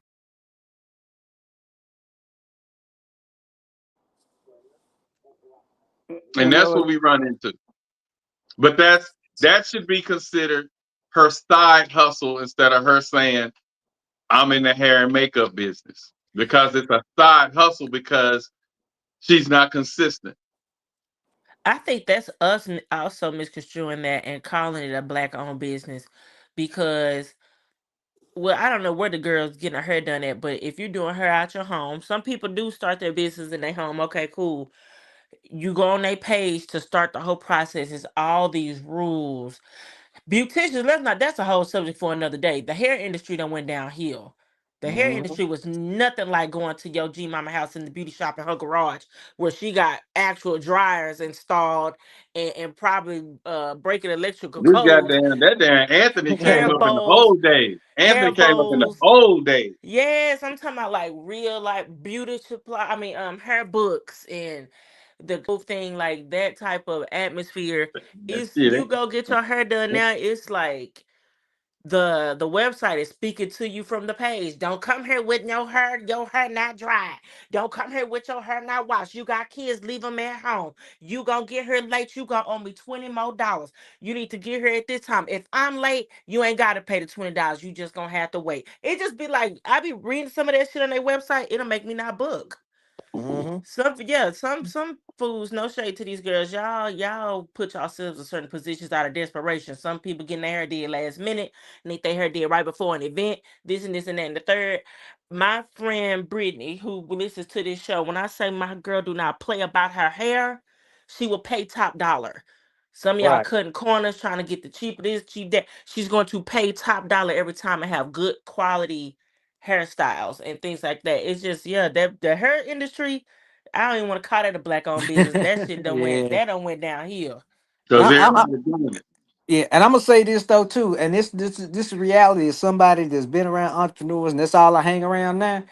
A lot of folks think they can own a business, but they ain't cut out for it. It's gonna be a lot of 20-hour days. It's gonna be a lot of sleepless nights. If you're a 9 to 5 type person, don't try to own your own business. It don't work like that. You're That's not gonna what get I'm saying. You weekends gotta off. be You're able to not gonna put get that work. holidays off. Right. I may be, That shit for a work. long time, I may be getting 2 hours of sleep a night because I'm trying to make something happen. And a lot of people, they think it's great because they used to a 9 to 5. Everybody's don't have the mindset to own their own business. I know everybody want to. It sound good nowadays because they make it sound so easy. We hear commercials all the time. Get your LLC. Get it. It don't work like that. Cause It folks don't doesn't. want to open their doors till 12. I be like, damn, what Right. type of business start at 12 in the evening? Right. Are Get they your not? ass up. Or a lot of people, I they mean, just, they just there are some restaurants that don't open to, a certain time, or they're open and then close at certain times, depending on what the traffic is going to look like. right. As there is no reason to open up so early, depending on what kind of cuisine you're Yeah, the selling. cuisine and So Well, no that sense definitely of being does make open sense. Like running not having electric. breakfast or things like that. Some things do make sense. Like the Yeah. barbecue places over here don't open till after I Right. think 10, 11, maybe 12. That definitely makes Makes sense. sense, yeah. But my whole thing, if you think you gonna own a business, whether you white, black, or whatever, and you thinking your ass gonna get off at 5 o'clock, no, you might not sleep for a couple days. That's just the reality, Unless and a you the lot of people owner. not prepared for that. If you the owner, you may can get away with it. Not People, even listen to then. me. I get it. I know as black people, we don't always agree on everything. But one thing we can agree on, when it comes to these black-owned businesses, the customer service, in majority of them, is horrible. People, it's 2024. I'm going to be honest with you. We still have bad customer service, and I want to tell you why. And I want to tell you how to fix it.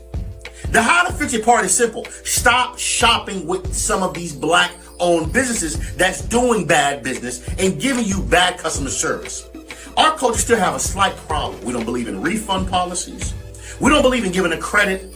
We don't believe in giving any type of accommodation to our clients, who is the asset of our business. People, if people don't come to you and spend their money, you don't have a business. When a person goes to your restaurant and wait 2 hours, like I just did at a black-owned restaurant, and get no accommodations, you know what I do? I never come back. And then I go to companies that understand how to appreciate my dollar, because a lot of us still don't understand how to do business. Just went to Coral Springs, Florida, went to a black-owned restaurant. I'm not going to say the name. The experience was horrible. The food was amazing. 2 hour wait, no accommodation. And they think I'm going to come back. It will never happen.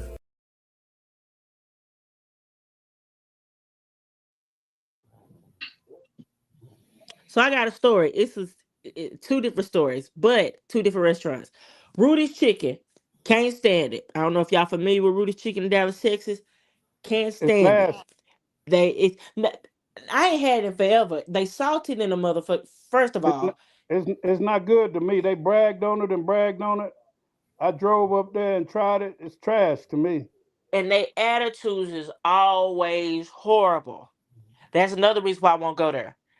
Now, on the flip side, on Ledbetter, in the hood, it's this catfish place called Louisiana Catfish. Not the Louisiana Catfish that have spots all over Dallas. This is a small business, black-owned staple right there in the cliff off Ledbetter. When I tell y'all this man, his name is Blue, so mean. Everybody know him as being mean. He mean-spirited. He meaner than a catfish. When I tell you, he has the best fish in Dallas, Texas, I'm not exaggerating. None of How that. It's close people is on. it to Illinois? How close is it to Illinois? Well, It's in Oak Cliff. Ledbetter is down the street from Illinois, in my opinion. So what But now? I said Ledbetter is down the street from Illinois, in my opinion. I think I know the one you talking about. He is connected to a not connected to a gas station, behind a gas station. Been there for Like in a, years. Since I'm talking about, but it's since it's in a elementary. Got strip, a blue catfish on it. but it's in a strip mall. No. Well, that But I'm was a saying, strip once upon a time. but I'm saying Yeah, I get what you're saying. it's standalone. It ain't like off in the strip buildings. Like it's standalone, don't it? Like in the center. Yes, it got a blue catfish painted on the side. I think I've been over there. When I tell you, and you gonna wait a little minute. If you don't order ahead of time, you gonna wait a little minute. And it's a review. Yes, it's a review, and they cooking it fresh. You're getting it fresh out the grease. It's Have some you tried reviews Mike's on chicken? Google. People are reviewing it, and they're like, "He's mean, he's hateful, he this, he that." And there's people argue with them in the comments. I don't give a damn. The fish is good. That's how good that fish is. Have And you when I tried tell you Mike's? he don't play, Mike's Have Chicken, you you tried said? Mike's chicken? I've heard of Mike's Chicken over there in Cedar Springs area. Yeah, it's I've good. had it. It's good. And you wait a long time there. You damn sure do. You And wait they a be long wrapped time around the there. building. They be wrapped Yes. around the building, man. And their service is nice. Yeah, it Their is. service is nice. I'll just give an example of like how it's just funny how certain black businesses I'm telling you, it's the staples. Rudy's is a staple in Oak Cliff. Can't stand it, hate it, but they line be down the street. Mr. Blue, mean as shit. Mean. But that fish is good as hell. So Well, I ain't gonna lie, that chicken at Rudy's, is I tried it one trash. time. I ain't never been back. It starts off your hypertension. There used to be a place called Sweet Georgia Browns when I first moved. It's still there. It's still Is there. it? On Sundays, they business is wrapped around on Sundays, all the way to the back of the. It used to be For good. what I don't know. They For put real. so much. It used to be good. Yeah. My man loves Sweet Georgia Brown. I can't stand it. What they sell They there? put so much It's flavor. soul Waffle. food. You It's get a straight soul plate to go. food. They put so much food on that plate you can't even carry it. Yeah, it's some good eating, but I'm just I'll be like, I'm over it. That ain't no good eating. It's just a lot of food. It is a Yeah. lot of food. It is everything like greens, cabbage. It's soul food, straight up soul food. Black eyed peas and cornbread. All that. And they business been there for a long time. Yeah, Yeah. That sounds good. Some cabbage. But it's Yes. mostly about customer service. I think is going to be the biggest complaint on a lot of them. Yep. And that's Why is it so hard to do business with black people? You ever done business with a black-owned business and it feel like you're doing business with a black-owned business? And when I say that, I'm saying like customer service may be off. I mean, something about it just feels like a lack of professionalism. Now, don't get me wrong. I own a couple of black businesses and I would want people to patronize my business, but I feel like it's a disconnect between the two. It's a disconnect between the people who wanting people to patronize their business because they black. And it's a difference between, I feel like the consumer is not really understanding what it is even like to even run a business, let alone you being potentially a first generational person that just started a business. These are like pioneers of their family. These are the people who break in generational curses. So I feel like it's like a bridge between the people who running the business to be a little more customer focused instead of bag focused and figuring out how to get the money more than they actually figuring out how to actually service the people and make sure that people actually come back.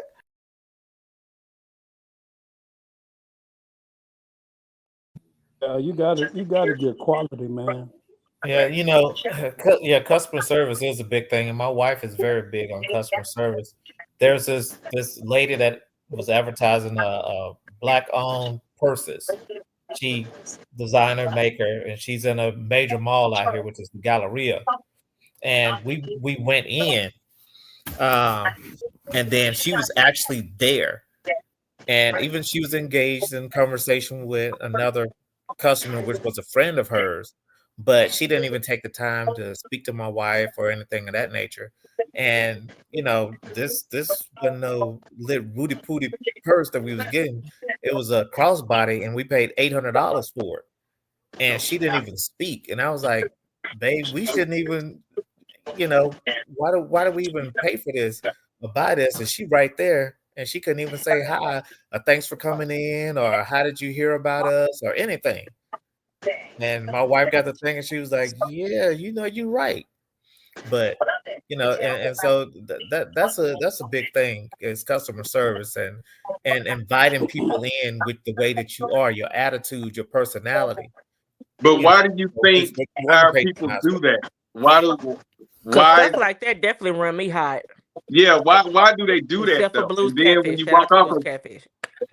My wife like that too. If when she walking away, it don't bother me. You know what I'm saying? From being from the Oakland streets and walking around Bastrop, being asshole, I could care less if somebody speak to me.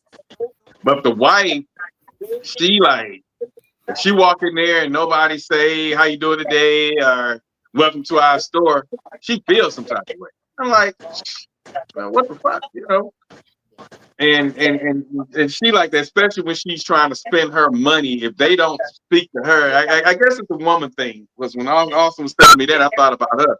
I could give a damn. The least you say to me, the better. I'm coming to get what I'm gonna get, and I'm finna go. It don't mean you ain't gotta speak to me. But I definitely believe that's a weird thing to do, because even, and this is crazy, I think I'm probably 18, 19 at the time, taking the bus to work in North Park, or I think me and my homegirl was going to one of them high-end malls, and we went inside of Tom Ford. And being Gucci and all that, every store you go in, hi, hello, ma'am, how you doing today?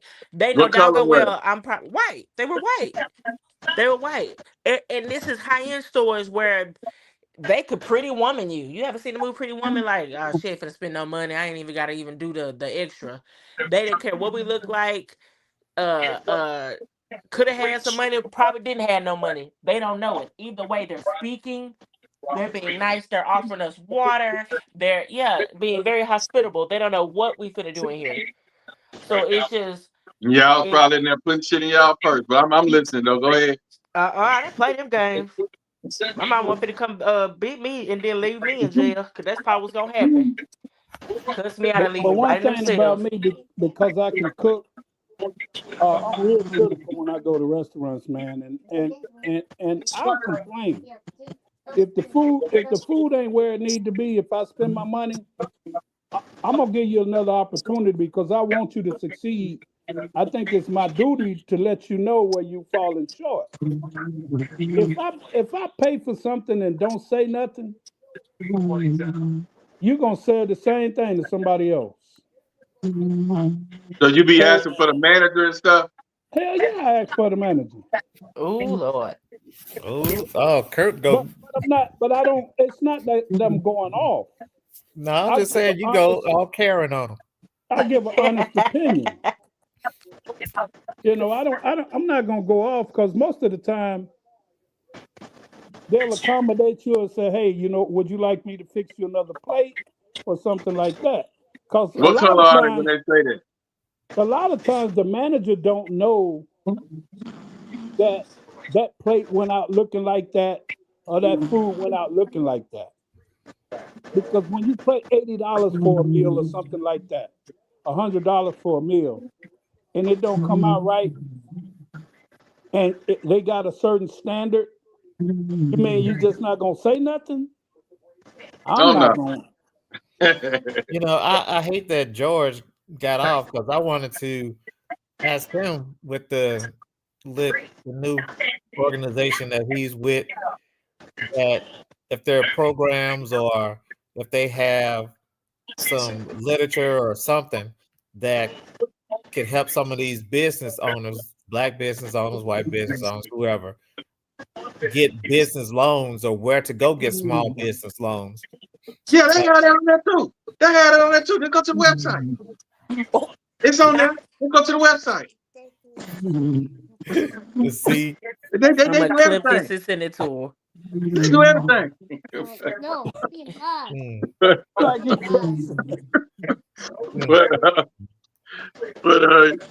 Do it again. What he be doing? Do it again. It's on Where there. You just gotta go to the website. Yeah, everything right there on the website. Just go right there. It's right down on the website. You gotta just go there. They do that too. They'll do that too. You just gotta go to the website. That's it. It's all right there. All you gotta do is go to the website. It's right there, man. First of all, don't come on here just like you just want to do black business. It ain't gonna work like that. That's our problem. Y'all don't be reading. Y'all lazy. That's yeah, that's what I was saying. The problem is they're too lazy to come to the website. They lazy. Because they just want to have something handed to them. But like they say, and like a lot of black businesses too. Where he at? A lot of black businesses are really side hustles, like Anthony pointed out, and we're saying the ones who have, like, when you try to go to them to work on a computer or something. And I was just talking to somebody about this, my folks about this Sunday or Monday. She needed a computer done. So she was trying to take it to a black-owned business. And he wasn't open. Sleep? AJ, wake your ass up. Oh, AJ snowing her ass off.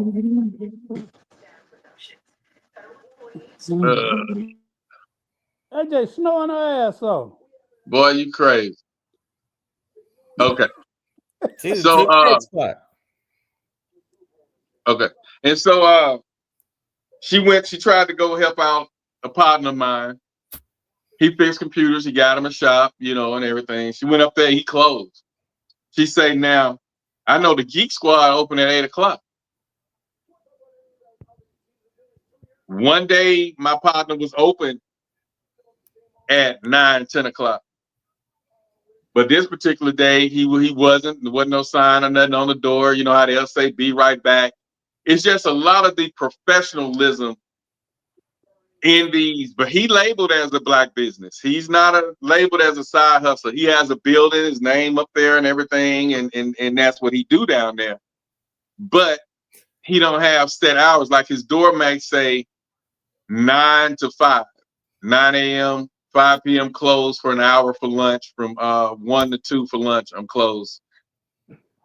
She's sitting in the driveway waiting on him, and he never showed up. No. And I told her maybe he needs to put on his door or advertise by appointment only. And that be unprofessional because they're not updating their Google. Or none of that. You call, they're not answering the phone. Yeah. And here's one thing. Now, I mean, we can't compare his business to one of Best Buy, Geek Squad. Wow. Major retailer. Because number one, their pockets are a lot more than his. They have the ability, and it sounds like he's a one-man shop. Yeah. So they have more employees. But whose fault is that? I don't know what else he's. If I advertise that I'm a caterer, if I advertise that we cater, like we the Queen and I, baby be cooking and doing her thing.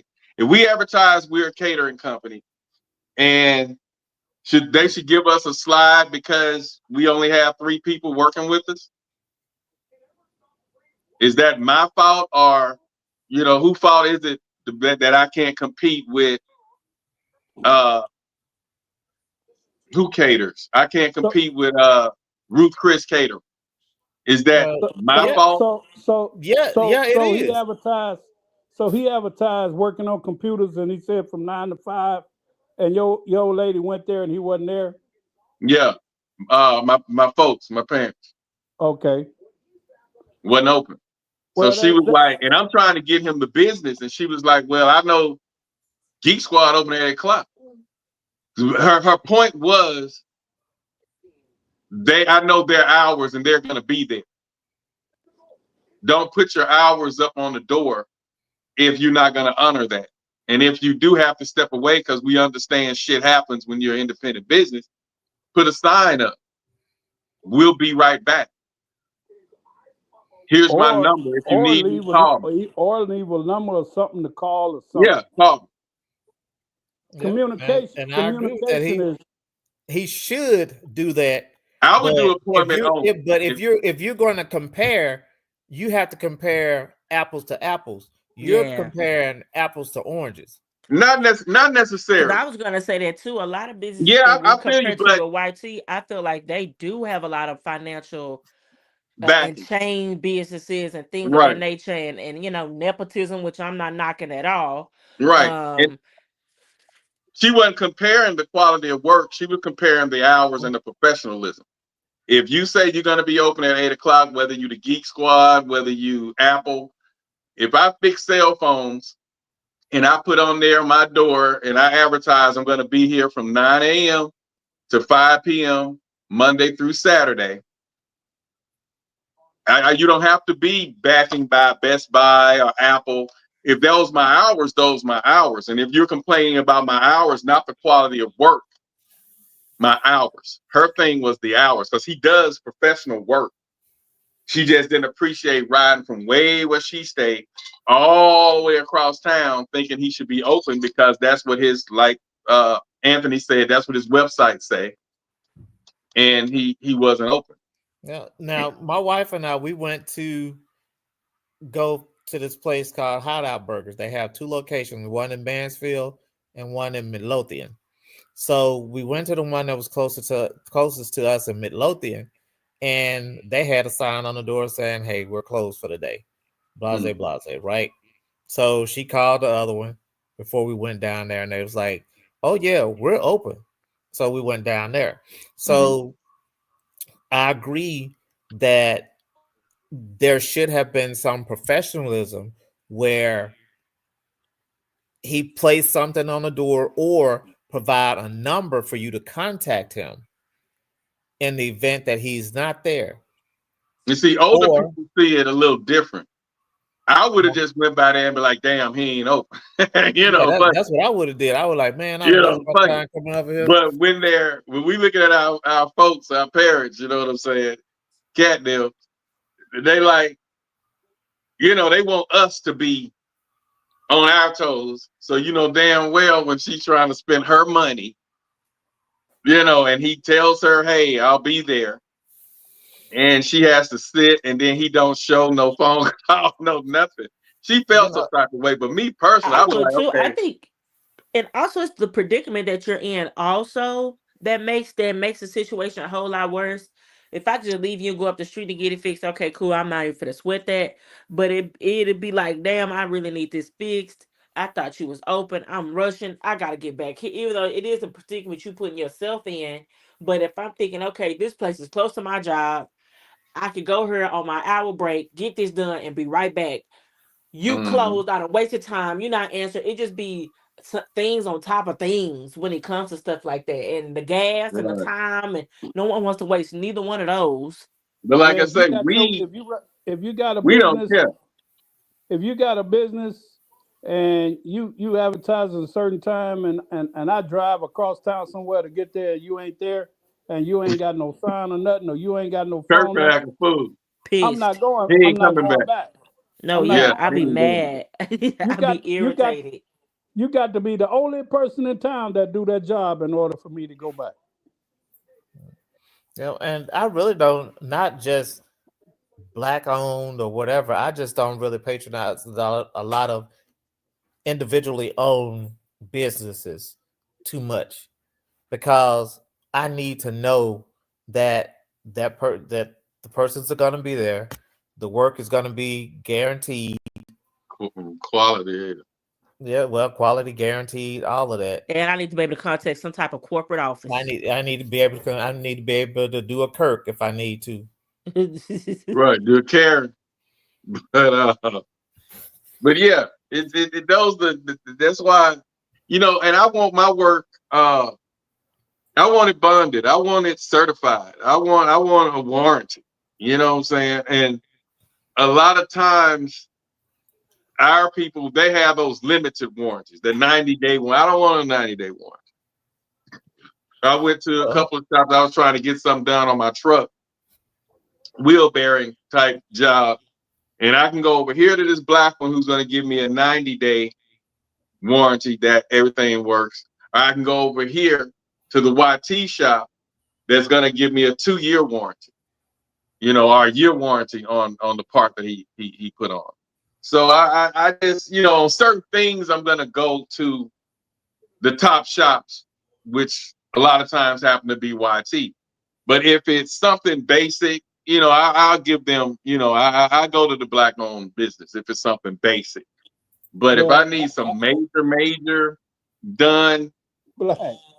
Let me tell you how I got burned like that, bro. Certified. I had a 76 Cutlass Supreme. It was clean, bro. And it needed a transmission. Mm-hmm. And so I had went to this guy out there where I lived, and he told me it was a white shop. You go in there, all the guys got uniforms, all their plaques and stuff is on the wall. The shop clean. They got all tool cabinets, brand new tools. They got lifts and shit in there. He told me it was like $2,600 or something like that. He would put a new motor. If the motor was damaged, he put a new motor in there. He put a new trans in there. He'd do 200 and some other checks on anything else that need fixing, and he guaranteed the work. I think it was for $2,600. I told my cousin, he said, "Hey man, my boy at my shop will hook you up, man. $1,200, he'll hook you up, bro." D. I took my car over there, bro. Listen, I didn't even make it out the shop. It was already sputtering and shit. Took it back. I mean, the shop was nasty. I just didn't follow my mind. I knew. And this was a brother. I just knew. Sometimes the price ain't right. He come out there looking greasy. I mean, it was just different, bro. Had I took my car to that YT, I probably still had that car today. That car never did run right no more. Yeah, now coming from the Jackson State, learning about Yahweh and being a 3%, being a 5% Nation of Islam, I came back to Louisiana, black, and I was trying to do business with every black motherfucker.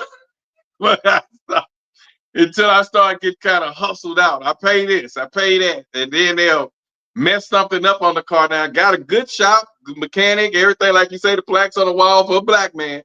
But what he did, I guess he was in hard times because he started messing up more stuff on the vehicle to make me come back in there.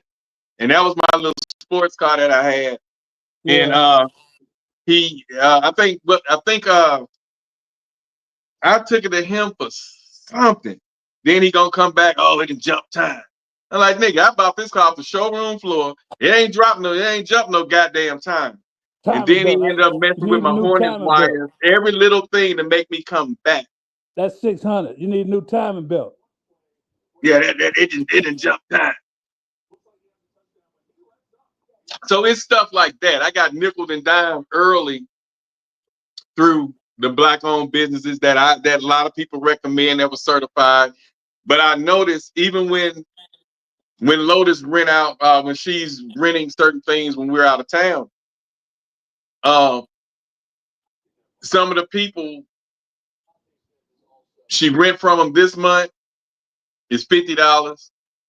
She rent from them The next month, the same thing. She paid $75.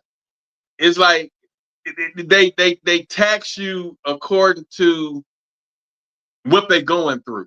How If they bad they broke and doing? they need their bills paid, it's gonna be How a little bad higher. they doing? Exactly. Yeah. So I try to do business with them like that, and it's tough. It's tough. I had a weed eater. You know the weed eater that has all the attachments.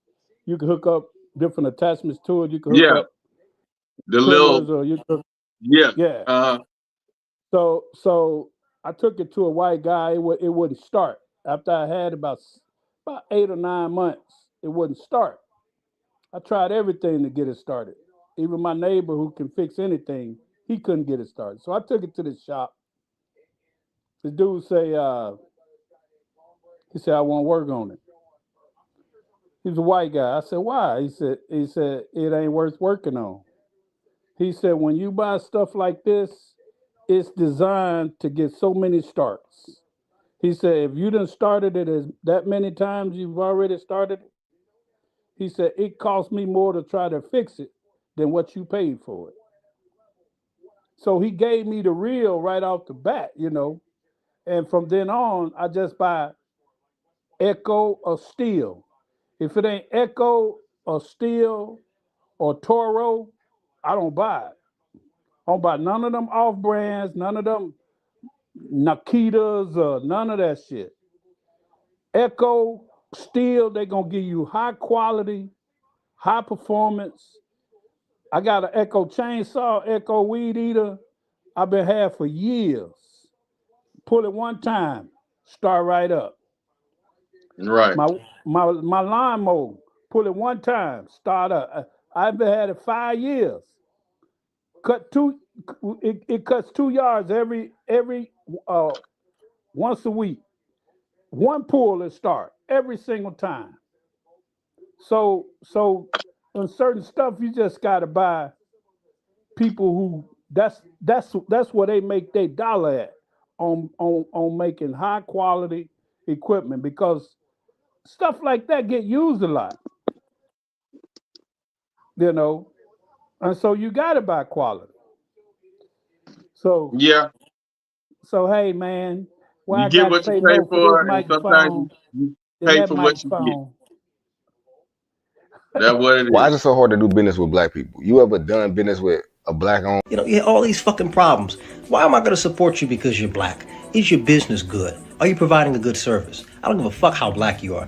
Fuck that shit. This is the problem with black people. We want to support everything black.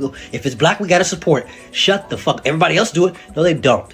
No, they don't. We're the only ones that do this ridiculous ass shit. Is that George? Who he sounded like? I'll never say who he sounded like, y'all. Was that George? Damn. Was it? But I have never experienced a black owned business that was, I mean, besides the side hustles, I've never had one that was large and lucrative that I was like, oh, I'll never go back there again. Not yet anyway. Knock on wood. I haven't had that experience yet. I do believe though, in certain situations, if you're helping getting a business up off the ground, or you're trying to test some waters when it comes to certain stuff, you are taking the chance of getting burned. And Absolutely. I think that's with any small business. I think the thing with black owned business where we do go wrong, it definitely can be the attitude, the entitlement And of I don't being know black. why though. I just feel like that's just one of our biggest issues when it comes to Yeah, it. but I'm saying why be like I say, I'm one of the biggest assholes you could meet. But when it comes to business, you wouldn't know that. You get what I'm saying? So why do our people, because that only makes especially sense the to women, not be like that in the feels like business field. they can say what they want, turn their nose up, give you poor customer service, and there's a reason there's a reason for it, Black. what is the reason? Entitlement? You're a man of principle. That's why you behave the way you behave, because you put yourself in the consumer's shoes. Some people can't do That's that. exactly what you're supposed to do. See. I know They don't how teach many you that bad in the CDs. workforce for no reason. The customer's always right. Treat people like you want to be treated. What if you I were know the how many customer? bad CDs I done bought before I start making them. I know how many bad plates of food I done bought before I start cooking. You know what I'm saying? So I respect. That's why when I charge somebody, I don't buckle on the price that I'm charging because I know the effort and what I'm gonna put into what it is that I'm offering you. And Right. plus, I'm gonna respect you. I learned a lot of, believe it or with McDonald's being what it is, man. I learned a lot of valuable information early because I was a young man when I was in that business, and I learned what customer service was. They wanted the drive-through time was 60 seconds through the drive-through. That was their standard, man. 60 seconds. Because they know people coming off that turnpike, they on their way to work. They want to get their food and get to work. They just want to get a coffee and a donut, a coffee and a sandwich, breakfast sandwich, and go. They ain't trying to hear, well, we ain't got this and we out of this. They ain't trying to hear that shit. But it's a lot of people that do not have the experience of a work field and hopping into certain businesses that I also find to be crazy. Y'all know I love my exotic dancers, no shade to the strippers, but you've made all this money stripping, and now you done bought a piece of strip mall or rented out a building, and now you got a boutique. And when somebody want to go in and support your business, you rough, you got an attitude, you mean, because that's what you're used to dealing with inside of the club. You Yeah. haven't realized I'm inside of a business now where being sweet to women and sweet to men and sweet talking people and telling the person they look nice, they cologne smell good. Oh, you look cute today. Let me show you what can match these shoes. You're not even realizing the mindset that you have to code switch. That's what I'm looking for. People don't know how to code switch. That's a huge problem. Yes. I'm a big asshole all day, real smart ass mouth, real slick. You think when I clock in, I'm talking like that? Very much so. Yes, ma'am. How's your day? How For are the you doing today? Wonderful. That's great to hear. How can I help you? Code switching. It's all You about put the code you put the switching. YT voice on. I put the educated black sister voice on. I don't have a YT voice. I put that, yeah, that proper CEO work field business voice Right. on. That But YT. sometimes, But Anthony, I feel like people people don't done know how to got. code switch, and that's a problem. Well, sometimes Yeah. people done gas them up, and they think they way more important than what they is, and that their Bigger than the business can't program. fail. That their business can't fail. Well, you wrong. Because all it keeps taking is bad publicity.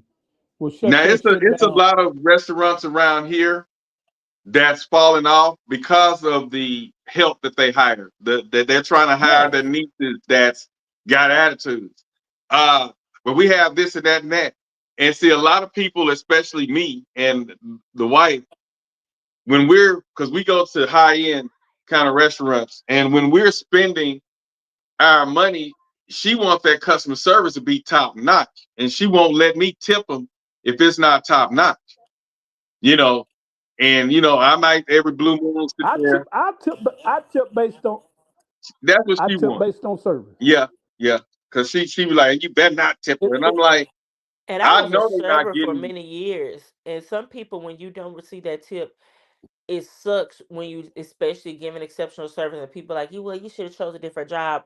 There are some people that give exceptional service and people are just not tippers like that. And Yeah, that is that's what it why I is. think But you can Atlanta still started take charging that them that gratuity. that gratuity, yes. People start charging you gratuity and stuff like that. But I also feel like that breaks the servers.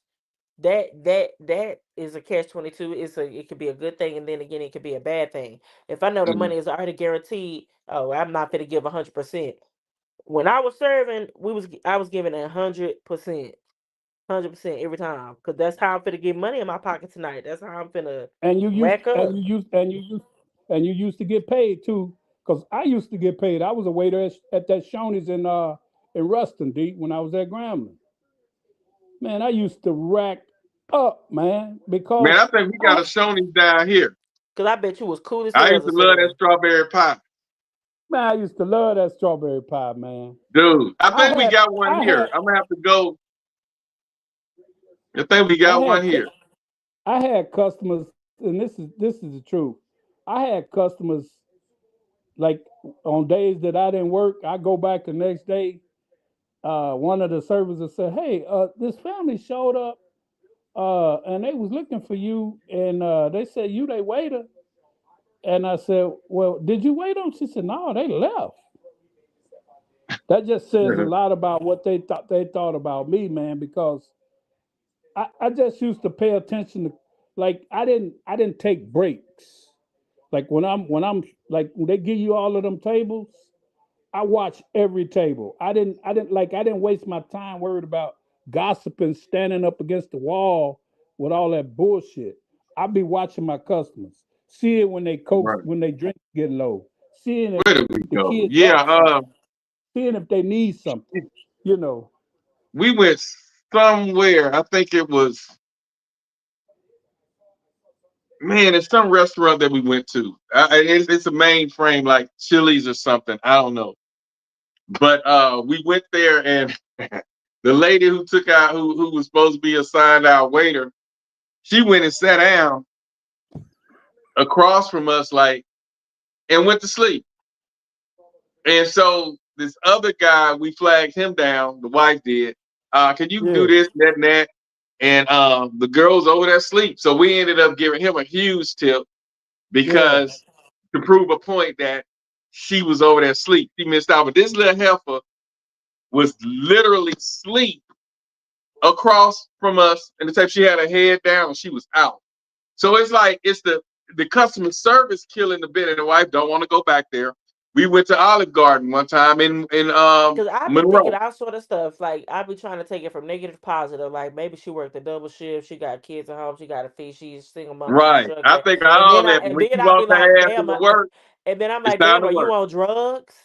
Stay your ass at home. Cause And when you walk your ass Who there can and take a clock nap right in in, the it's work restaurant in time. front of folks? You gotta be high. I be like, you drunk? Like what you got going on? I be like, I was wondering where the damn manager was. Now Lotus wanted to come. Lotus wanted to do the Kurt and call the manager, but I was like, it ain't that serious. We just not gonna tip her. We gonna get this guy a fat So tip. wait, she was serving y'all at first and then took a nap, or she never Yeah. even started serving? No, they she came over. I'll be your server for the day. She did all that, and then she brought our drinks out. The first drink before your food gets ready. So we sitting there like the food ain't made it yet, And and she didn't want to take so a nap right next to y'all. we I'd have seen thought she was this. on drugs. Yeah, I'd have nah, she She had high. to be on something. And we You gotta seen the be on little drugs to do some shit nerdy like that. looking YT guy. Looked like he might have been 18, 19. And we said, hey, we just did an order. And we told him what it was, and he went in the back. Yeah, it's ready. And he had them to bring it out. And we was like, we want you to be our waiter. We get her. So she over there just gone. And so he kept, he took care of us, but he didn't bring the drinks regular, but he did ask if we want a refill. And we ended up tipping the shit out of him. I was like, I normally don't tip that big, but I'm gonna do the little 15 to 20% at the most. yeah, But yeah, we But I took think the care of thing him. with black restaurants that also gets a bad light is because of going back to the black restaurant thing. Kitchen and cocktails, for example. Lord, I forget y'all not in Texas. Um, Kitchen and cocktails He in is Texas. you say you've heard of it. Yeah, I heard of it, and Kurt live in Texas. Okay, so okay, a good deal. So Kitchen and Cocktails is downtown Dallas. Um, it's I think they opened up another Kitchen and Cocktail, and I think that is in Houston now. But it's downtown Dallas, high end, got the fancy cotton candy drinks and the beautiful flower walls. You walking up, very picturey, Instagrammy, the fried lobster tail with the lamb chops and stuff like that. So yeah, black folks really be in there, doing the things, really be feeling, no shade. But he went viral because they do yeah, have a live DJ and they playing music, hip hop, everything. And girls was in there twerking. And he's like, let's cut this music off. Let me make an announcement. This is not that type of establishment. Y'all will not be Dude, twerking up in here, standing up on my couch. This is not a club. I This is a seen that. It went restaurant. viral. Yes, it I went seen something viral. recently. Is this recent? I want to say this was probably a year or so ago. It's probably been over a Anthony, year. Somebody you posted live and in Dallas, said, Anthony? Uh-huh. they say, You know I live in Fort Worth. I do now. I I don't live know right why. off. I live right off East Chase, right off Cooks Lane. Wow. Okay. I don't know why I thought you were in Louisiana I live or right off. Well, me and D. That's where me and D was when we used to kick it in Louisiana. yeah. But I've been out here. 17 years now. Oh, okay. I moved. I Okay. moved here. but I moved here in 2007. it's some restaurant that went viral It was I seen probably it, that kitchen and TikTok, cocktail. and they said the club owner cursed the girls out or whatever, and he was the owner of the club or something like that, or the owner of the restaurant establishment, and he cursed some girls out and put them out or something for twerking. And I don't think, and is I gotta go back because I do not want to misquote the video. I don't think he Yeah, cursed at them. I think he just cursed in his sentencing and talking. yeah. Um, I They don't say, think but he directly they was like, cursing. But if I'm talking and I'm telling a story and I cuss, well, I'll be like, "Did you cuss me?" I'll be like, "I'm right, telling you right. a But he story." said they So was like, we're only in. I think they said only in Dallas, so that might have been the spot. I'm gonna have to yeah, find it, but it was on my and it's a YouTube. nice restaurant. Like What's it and that's called? the thing. Kitchen and what? Kitchen and cocktails, both spelled with a K. Oh, okay. And I think that's the thing with black owned businesses too. I'm pretty sure black owned businesses, especially ones that were able to get the funding, were able to get the money from the bank, really invested that blood, sweat, time, and tears. I'm pretty sure it goes both ways, owning a black owned businesses and serving black people, having black customers, dealing with black folks. I'm sure it goes definitely both ways when it comes to situations like that. Because he went viral literally not because, well, the food was always going viral. It was always people on Instagram posting pictures of the food. But the biggest thing I That was remember it, about the y'all. restaurant was that kitchen and cocktail. Kitchen and cocktails. It Yeah. says, and it was let's say this was 2020, but they say Okay, I black was gonna restaurant say owner it was a while goes ago. off on group of girls twerking kitchens and cocktails in Dallas. Yeah. Yep. They stand Wow. you But may I get don't. up I at don't. your I don't. table, I do a little don't. bounce, sit down. Y'all want to stand on the couch. Y'all want to. It's going too far. It's doing too much, and he had to let them know. I don't want y'all doing that in here. I don't blame him. It was a restaurant. I think I sent you the video, D. What his brother had this restaurant like in L.A. and I don't know if it was in Compton or what, man, but he was taking video going through the restaurant, shot up and tore all up. He said, man, I just tried to have something nice for black people to come And you know eat what, Kurt? It was getting like that down there. That's why I quality stopped doing food, that stuff. man. Nice food. He said, look at my place, man. He said, you got to be kidding me. All this hard blood, sweat, and tears that I put into this. Look at my place. It was just tore up, man. I mean, it was destroyed. I don't, you know, I don't see that nowhere else. And that's just facts. I've never even seen a video where a restaurant was tore up like that by white people. I just never seen it. I'm not saying it don't it hadn't No, happened, but I've never seen it. our But we people can't don't even go appreciate in. nothing, bro. We can't even go into like the Huddle House anymore. I know the Huddle houses out there in Atlanta, they lock them up now. You used to could go 24/7. What is When the I Huddle was in, House? The one over here by us, we got one right up the road. It stay open, but we're not in a bad area. But downtown Atlanta, oh yeah, but I was What's a just Huddle over there. House? You you never never. heard of the Huddle House? Uh-uh. It's the Huddle House is like a Upscale Waffle House. Waffle House. Oh, okay, okay. It's just like the Waffle House. See, our Waffle House stay up. Waffle House stay open 24/7. They ain't got nothing but black people there, and them black people gonna fight. So, So, Kurt, you saying the one in Bastrop closed early? No, the one, it was one in Atlanta that I was in over there. Oh, okay. I can't think of the name of that. It might have been that Real Commerce. That's it might I have to get the name of that street it was off of, but it was a main area, man. And Old National? Old National. Yeah, Yep. that's a very popular spot. Yep. So when I came in, I got a hotel. I think it was it may have been a what's the name of them? Real popular hotel. Just but anyway. Not Wyndham or nothing. Huh? It wasn't a Wyndham. It was the one. It's one right across the street from me. I just can't think of the name of it. But anyway, there's a Mexican restaurant in front of it, and it sits right behind the Mexican restaurant.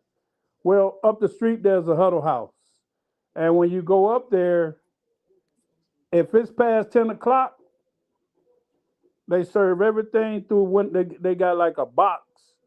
They got a walk up. You order your food and they send that shit out. You ain't coming in there and sit down. That's over with.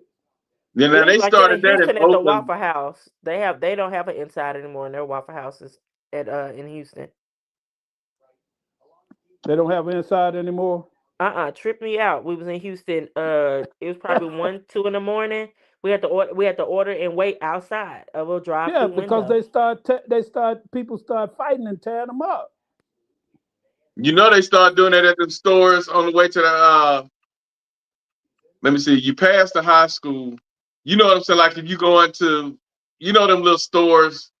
Yeah. Save you more, not save you more, but you know them stores that's I know what you're talking about. In Bastrop when you're going on down that main strip. Yeah.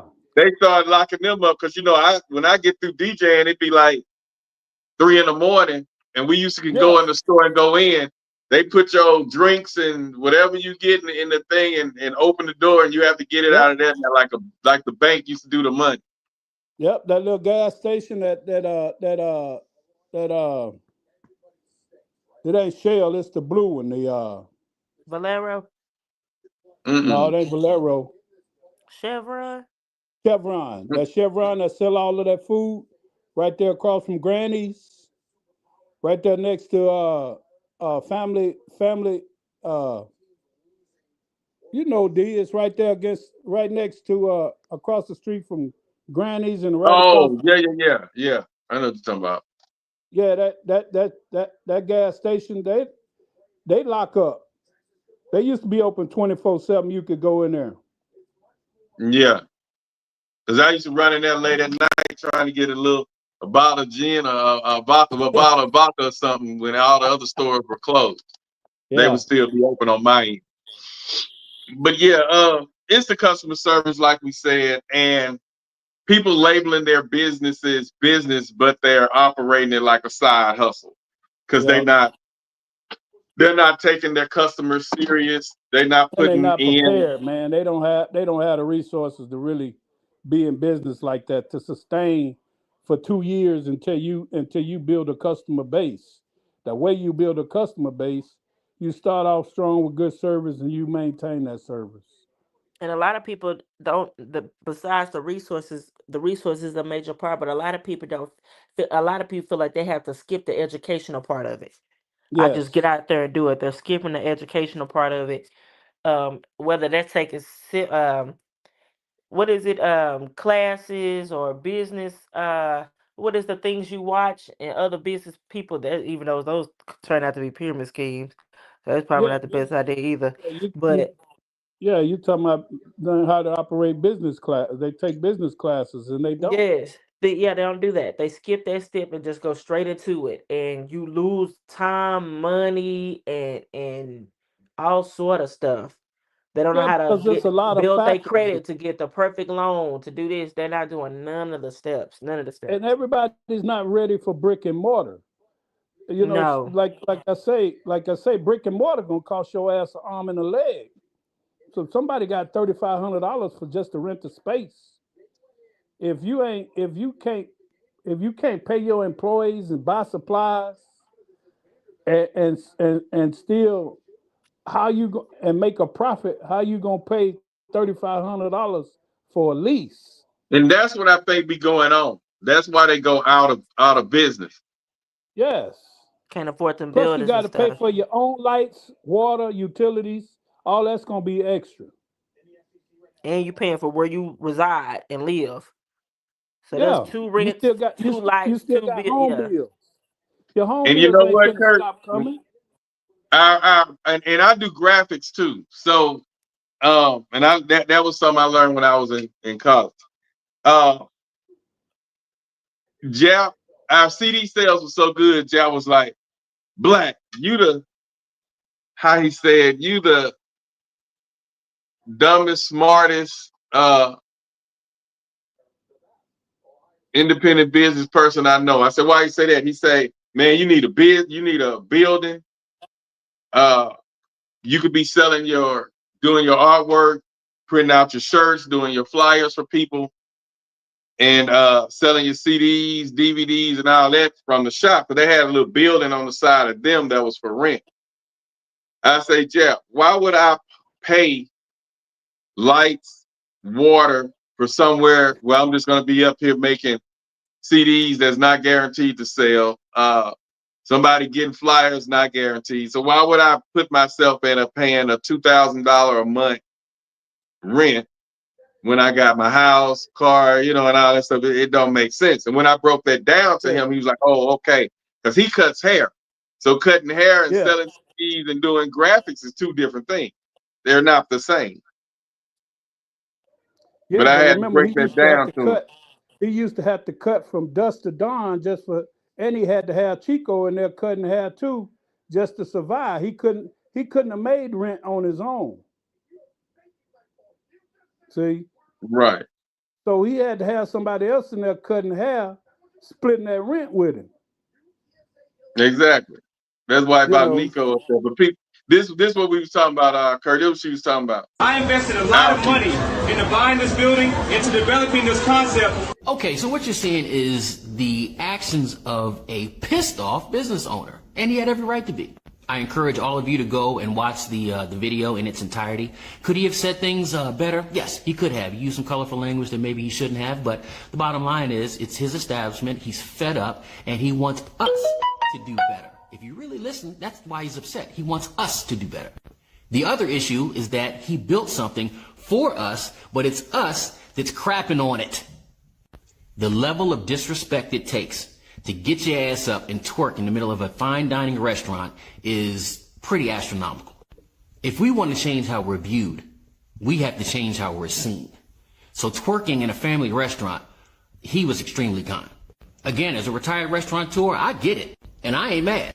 Let's be the example we want to see in the world. So women are doing that now, though, Anthony. I see videos now all the time. Nice restaurants, nice establishments, even a bank. And out of the blue, let help bend her ass over with a skirt on and a You don't see thong, them doing and that she no got her bank. ass in there. But that's But what I was looking for. Fine dine that I was stuck on earlier. Why do we act like that? Twerking saves lives. Twerking is there's a no, Twerking but what no now? saves lives. But no, I was being funny. The thing with the restaurant, you can tell who's been to fine dining, who has not. You could tell I the think type of they get drunk on the cool. lifestyles you live in. But I do no, their alcohol is potent. Like they have good ass drinks there.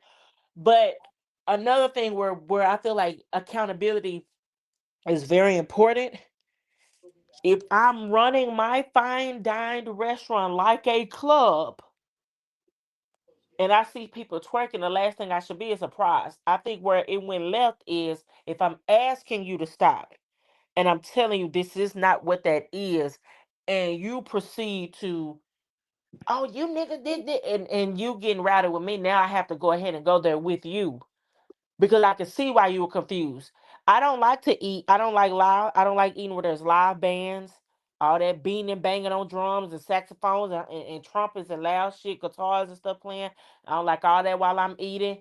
I don't like if you have some music going, that's fine. I don't need to hear music while I'm eating. I don't need a DJ while I eat. Music playing above my conversation and above my ear level. I can't even think. We trying to holler over each other. What'd you say? I said and we trying to eat and the DJ playing throw that ass in a circle. So it do take accountability. You call yourself a fine dining restaurant. This is a fine, you said fine dining, but you're playing Boosie. You know what? And I so wanted it's to go against her on that, but I can't. She driving a valid point because if it's fine dining, like she's saying, I'm expecting to hear a little jazz playing real low. Anita Baker, Sweet Love, yeah, jazz Yeah, R version. and because B. you're trying to have a Cause conversation generally. yes. Right. Even if he did play music, that would have been for fun. If I own a black-owned restaurant and it's fine dining, I'll play some Anita real smooth, some Yeah, real smooth R smooth and jazz. B. Where you hearing Yeah, Love by Music, the jazz version. yeah, And now low. it's a place in New Orleans that we went to that was all of that in the French Quarters. And they were playing that the jazz music and shit, I was in there shazamming them motherfucking songs. That's just how much they was Yeah, jamming. But have But you ever yeah, we noticed didn't a want lot to of leave. sports bars? It set the tone. So a it lot of does. times as a DJ, I learned that certain music I played, I had to know when to play it. And they If got and no shade to the drinks because it's fine dining, but you have the big bottles of frozen Don Julio in a bottle. Their drinks go viral a lot too. Cotton candy drinks. They put a cotton candy in there. They pour the alcohol on top of it, and it's real cute. Um, photogenic drinks and stuff like that. Folks are in there getting drunk. And now I heard throw that ass in a circle. Your mind playing tricks on you. Am I in the club or am I in a restaurant? So it needs yeah, accountability especially on the both young ends. women. Yeah, yeah. Cause Them when you Cause young go they'll, to girls, Houston, them it's a young whole girls who different got hot thing. in the ass, huh? Got to Yeah. throw it in the they circle. gonna do. No matter what you do, no matter where you go, a woman somewhere, and she could be 50, damn near 60 years old, she gonna bend over and stick her ass out and twerk. Hey, that's Twerking when is the a owner. Twerking lifestyle. saves lives. That's Twerking when I the just saves stole owner that want from to her. I'm gonna start. probably say that when I be DJing. Hey, Yeah, twerking saves lives. Where my twerkers at? that's when the owners Them be hoes gonna wanting say, like, hey. hey, I bet you, Anthony, I bet you, when the owners start seeing dudes in there because they got bank with they clothes hanging off their ass, and them girls with their titties and shit out and their ass out, they be like, oh shit, this ain't what I was talking about. Cause that's and you know what's crazy? That is I won't say they be looking like that, but when I went finally, that is the aesthetic.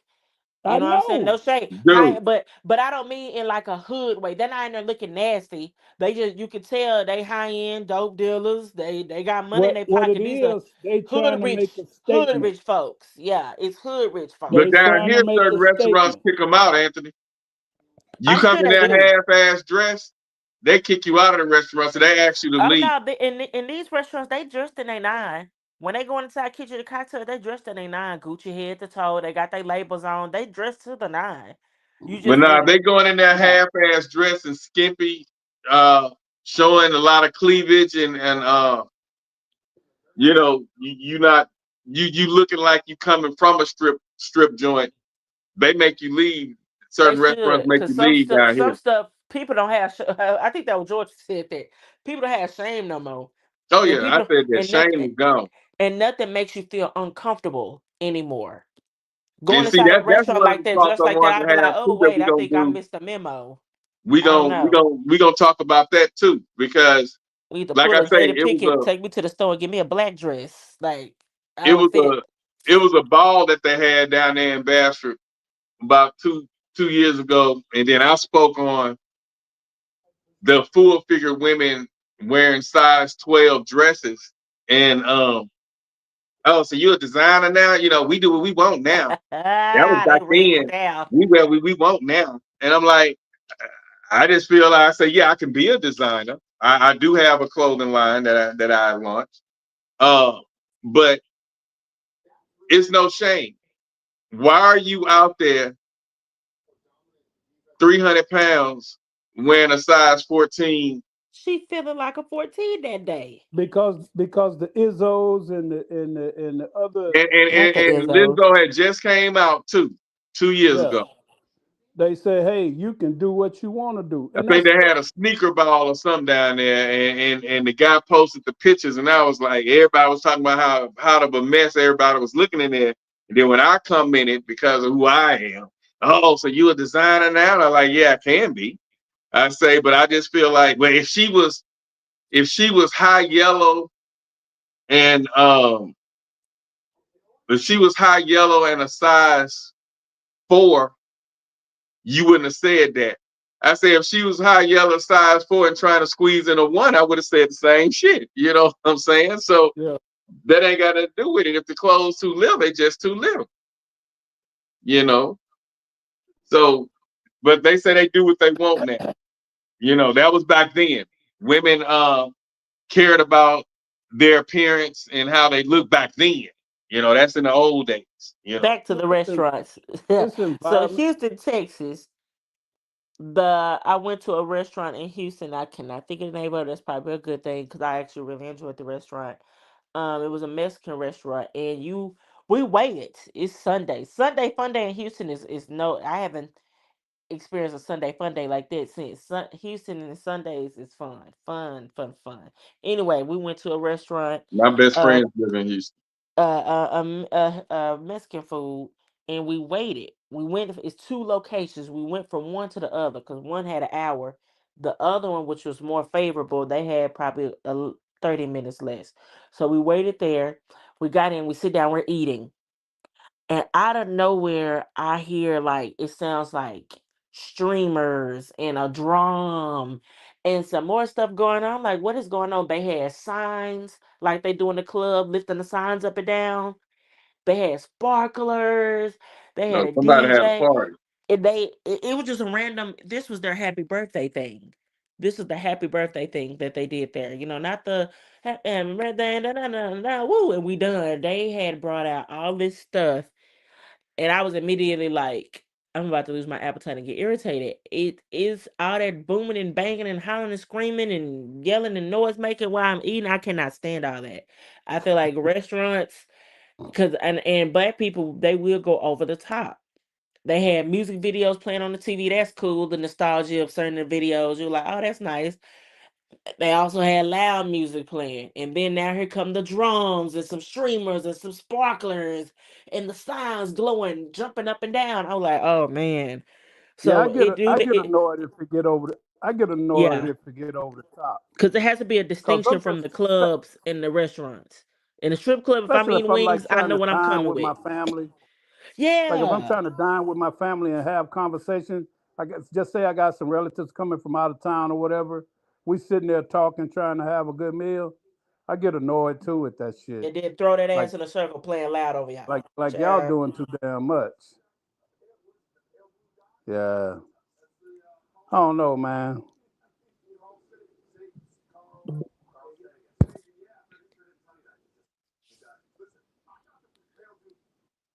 So some black-owned business, you don't want hood shit, don't put yourself in a hood shit situation. Right. But sometimes we just be culturally doing too much, man. Like I don't know. Very much so. Why we always feel like we gotta prove some shit that we black. Like you ain't. I mean, okay, we know you got rhythm and all of that shit. Yeah, you can literally just be a black-owned, fine dined restaurant. But why you can't just come there, eat, you know, enjoy your meal and get the fuck up out of there. Music is the thing now, I guess. And when you downtown, it's just a hip hop kind of scene. But they do have nice restaurants. I think it's Mazio's or something we went to. down here, and it had a nice little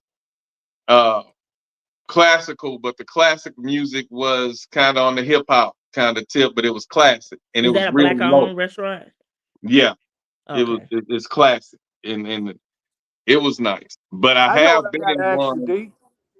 What We you went think to about them? What you think about them? All of these remixes on these old school rap songs. They turning them into blues songs. Have you heard? the last blues I got into really is the ones I be playing at Trail Ride. I'm gonna have to check that out. Somebody did a UGK. I'll send it to you.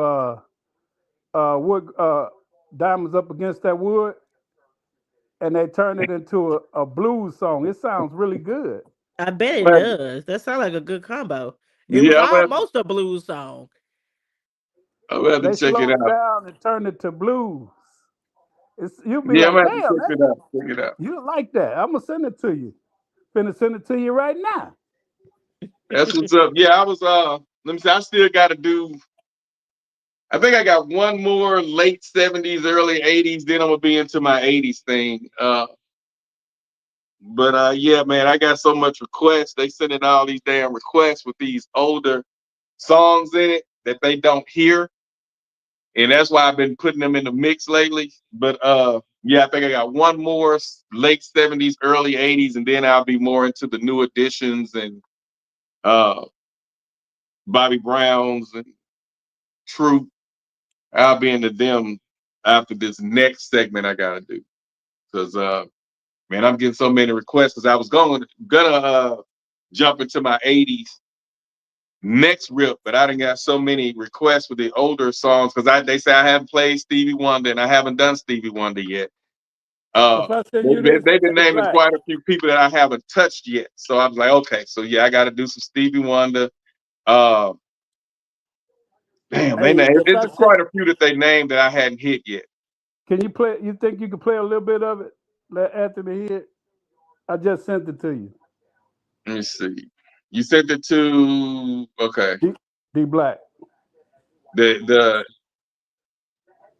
message. email or something. No, it's in Yeah, I your. want to hear it before I go because I'm finna bid you fellas good night. Yeah, we getting ready to get off here too. You say It's in message, not messenger. message. Okay. All It's right. on the green one, your iPhone green one. Man, don't be saying no iPhone because I did not want no iPhone. Hey man, quit hating on iPhone, man. Been an Android dude all your life. Yeah, right. That's right. Let's see. Hold on. I'm still trying to learn this joke. I'm gonna send it to Anthony because I On don't know. Messenger. Yeah. Do you need me to send it to Messenger? No, I mean I see it. Let me see. Hold on. Let me get out of here. I got to get off of. I have, no, I'm looking good. Man, I ain't got your email or nothing, Anthony. You on Facebook? Uh-huh. My first name how it's spelled here, my last name Holman. HOLMAN. Anthony Coleman? Holman with an H. Holman? Okay. Mm-hmm. I'm Kirkland Henry.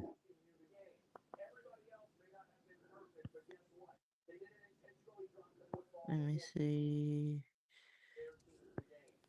I'm sure you in the tags. When he tag us on the things. Hold on. Kirkland Henry, HENRY. I see you. I just sent you a phone quiz. Okay.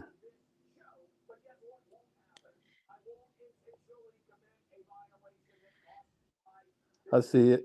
I got you.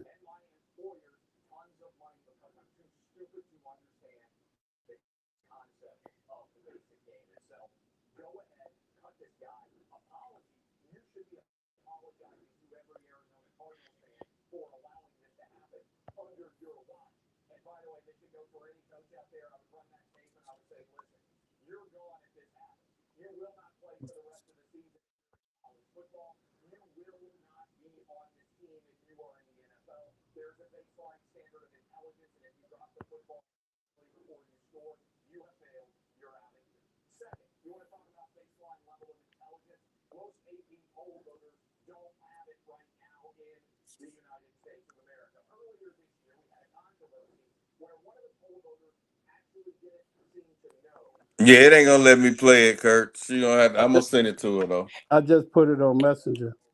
It won't let me play it either. 'Cause I ain't Diamonds got Up that Against type That of. Wood Blues. I'm probably gonna open up one of my shows with that. But I'm gonna I definitely listen think this to it. thing that went to earbuds.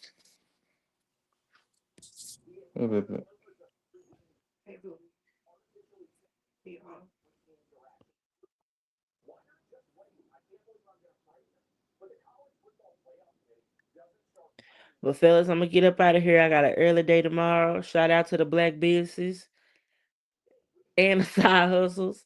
Get y'all shit together. I hope y'all prosper. Black people, go into these black business and act on your best behavior. Don't be trying to get no discounts. Support your black businesses fully through their pockets, like you'll support anybody else. I hope y'all have the best financial futures. Get into them business classes, if it even is just a couple of classes, a few hours a week. Get y'all some classes, get y'all some education, so y'all can be on the level with everybody else. You don't want to be behind. You want to be on the same level or above. Now they ain't gonna do no education, but they do need to take at least a business course, 2-year business course, and Yeah, take it serious. you'll learn so much. Yeah, But I agree with that. And the business courses, and I don't know, it can't be that hard to do customer service. Is there such thing as a customer service class? I think that you get from experience. All my customer service, and I can land a job. I can leave a job today and land a job tomorrow because of my experience. My customer service experience is impeccable. That's just how, because I don't like bad customer service, black, white, yellow, pink, green, Mexican, Chinese, Hispanic, Indian. I don't care who it is. It could be even on the phone that will rub me the wrong way. I don't care about nobody having an attitude in life. Um, a customer having an attitude with me as a customer service rep. I don't care about none of that. None of that bothers me. But me being in the customer shoes and you have an attitude, it will go down in this hole. I do not like it. I do not like it. I protested a beauty supply house. Refused to go there for years because of a bad customer service experience. And I will skip past them and go straight to Jenny's Beauty Supply House on Gannon. And one day I went in there. It had been a few years. I went in there and the owner still remembered me. And her husband apologized to me. It was the craziest thing. I thought I was like, the hell, they probably ain't gonna recognize me. He was She like, was I do. being rude, or who was being rude, him or her? He was being rude. At that time, I had just moved into my first apartment. I had moved on Gannon Lane in the hood. Short story, cause I gotta go. In the hood, and I was working at Medieval Times, and we was having a Christmas thing, and I'm new being on my own, so I'm learning how to budget and not budget, probably spending my money on bullshit, who knows, but I have to quickly try to get me a wig. My hair was braided down. I had to get me a nice cute wig for the party, for the Christmas thing. And I did not know, because they were already tripping about a 25-cent stocking cap. I bought that. No, you have to buy the cap. And I'm like, okay, because I know you in the hood, and my circumstances, I'm measuring everything out. I know you in the hood. I know you deal with shit on a daily basis, every day in here. But that's why I make sure when I'm in there, I'm saying, yes, ma'am. I'm talking polite. I'm talking in a light voice. I'm not being aggressive. I'm not giving you my full Oak Cliff accent. I'm trying to be very sweet to you because I need you to be sweet to me. I want you to see I'm not like the girl that just cussed you out last week. I'm giving all that. I'm trying on wigs. Me and my friend in the store. It's just me and her in there. It's a few people scattered out, but it's just me and her there trying on wigs. I done tried on probably 3. It's a 3-wig minimum. I had no idea. So when I go to get the other wig, she snatches it out my hand. Oh man. No, no, you can only do 3. You can only do 3. You have to buy another wig cap. And now she's yelling at me. So I said, let's go, let's go. I'm gonna aggravate it. So we get in the car. I'm finna drive off. I put that car back in park and I went in there and I said, what y'all fail to realize even though you're in the hood, you're in a black neighborhood, your clientele is black women. You cater to nothing but black women. I said, you treat black women like shit. I just gave them the whole spiel, yelling at them. And I'm telling them, I'll never be back here. You ain't got to worry about my business. Because I got everything from there. That was literally the beauty supply house I could walk to right by my house. Anything I need, lip gloss, socks, hairpins, grease, everything. I was in there all the time. And that's another thing y'all talked about. You be thinking because you spend a lot of money to these people that you're loyal. They think you're loyal. They know your loyalty. They don't give a damn about none of that. Folks are seeing green. They don't care about none of that other shit.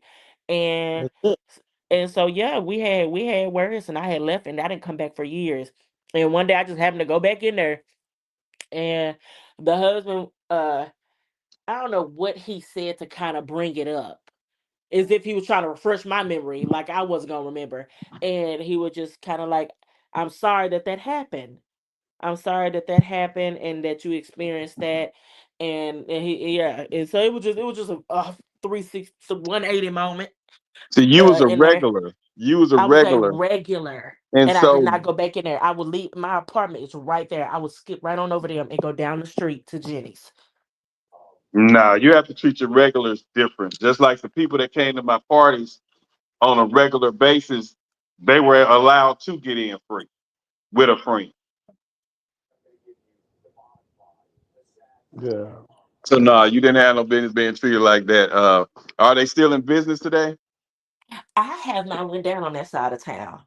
I actually would love to see it because I don't see how they work, because Jenny's, when I say is there in one light and Jenny's Beauty Supply is another light. And I don't know if you're familiar with Jenny's Kirk, but it's a humongous beauty supply house.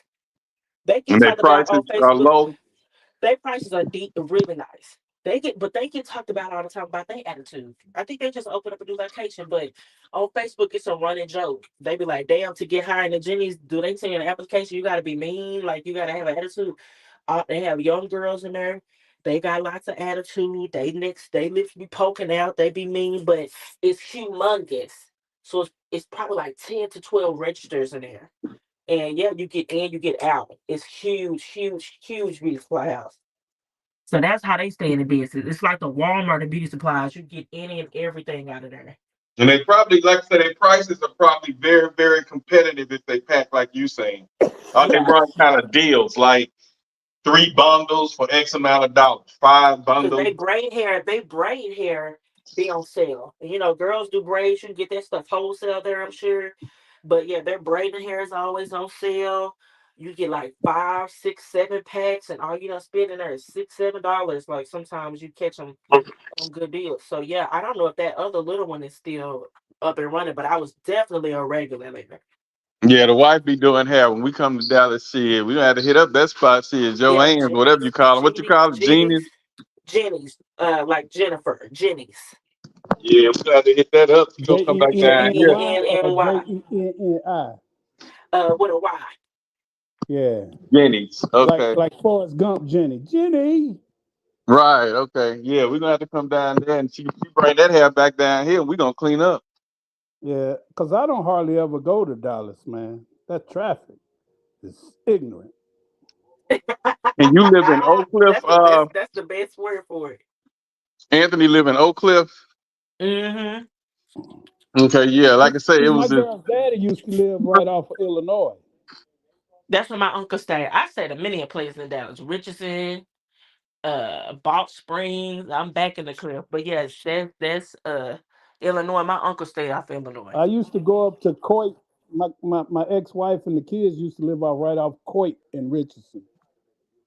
That's where I stayed. Well, Right I off stayed Coit around the corner Street. from Coit. I stayed They off Spring Valley. Anthony know everywhere down there. Shit, man. I need a I tour stayed right guide. around the corner in Coit. Coit go a long ass way. Yeah. I used But to How yes, far we are you stayed from around the corner. Austin, weekend and get 'em, Mithonian, man. whatever? Who? From Austin, Lothian. Midlothian. I'm probably 18 minutes from them.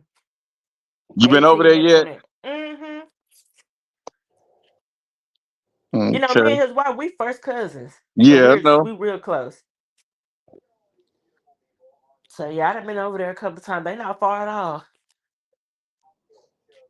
My son live up in Dallas, and I forget that little old town he lived in. I think it began with a H.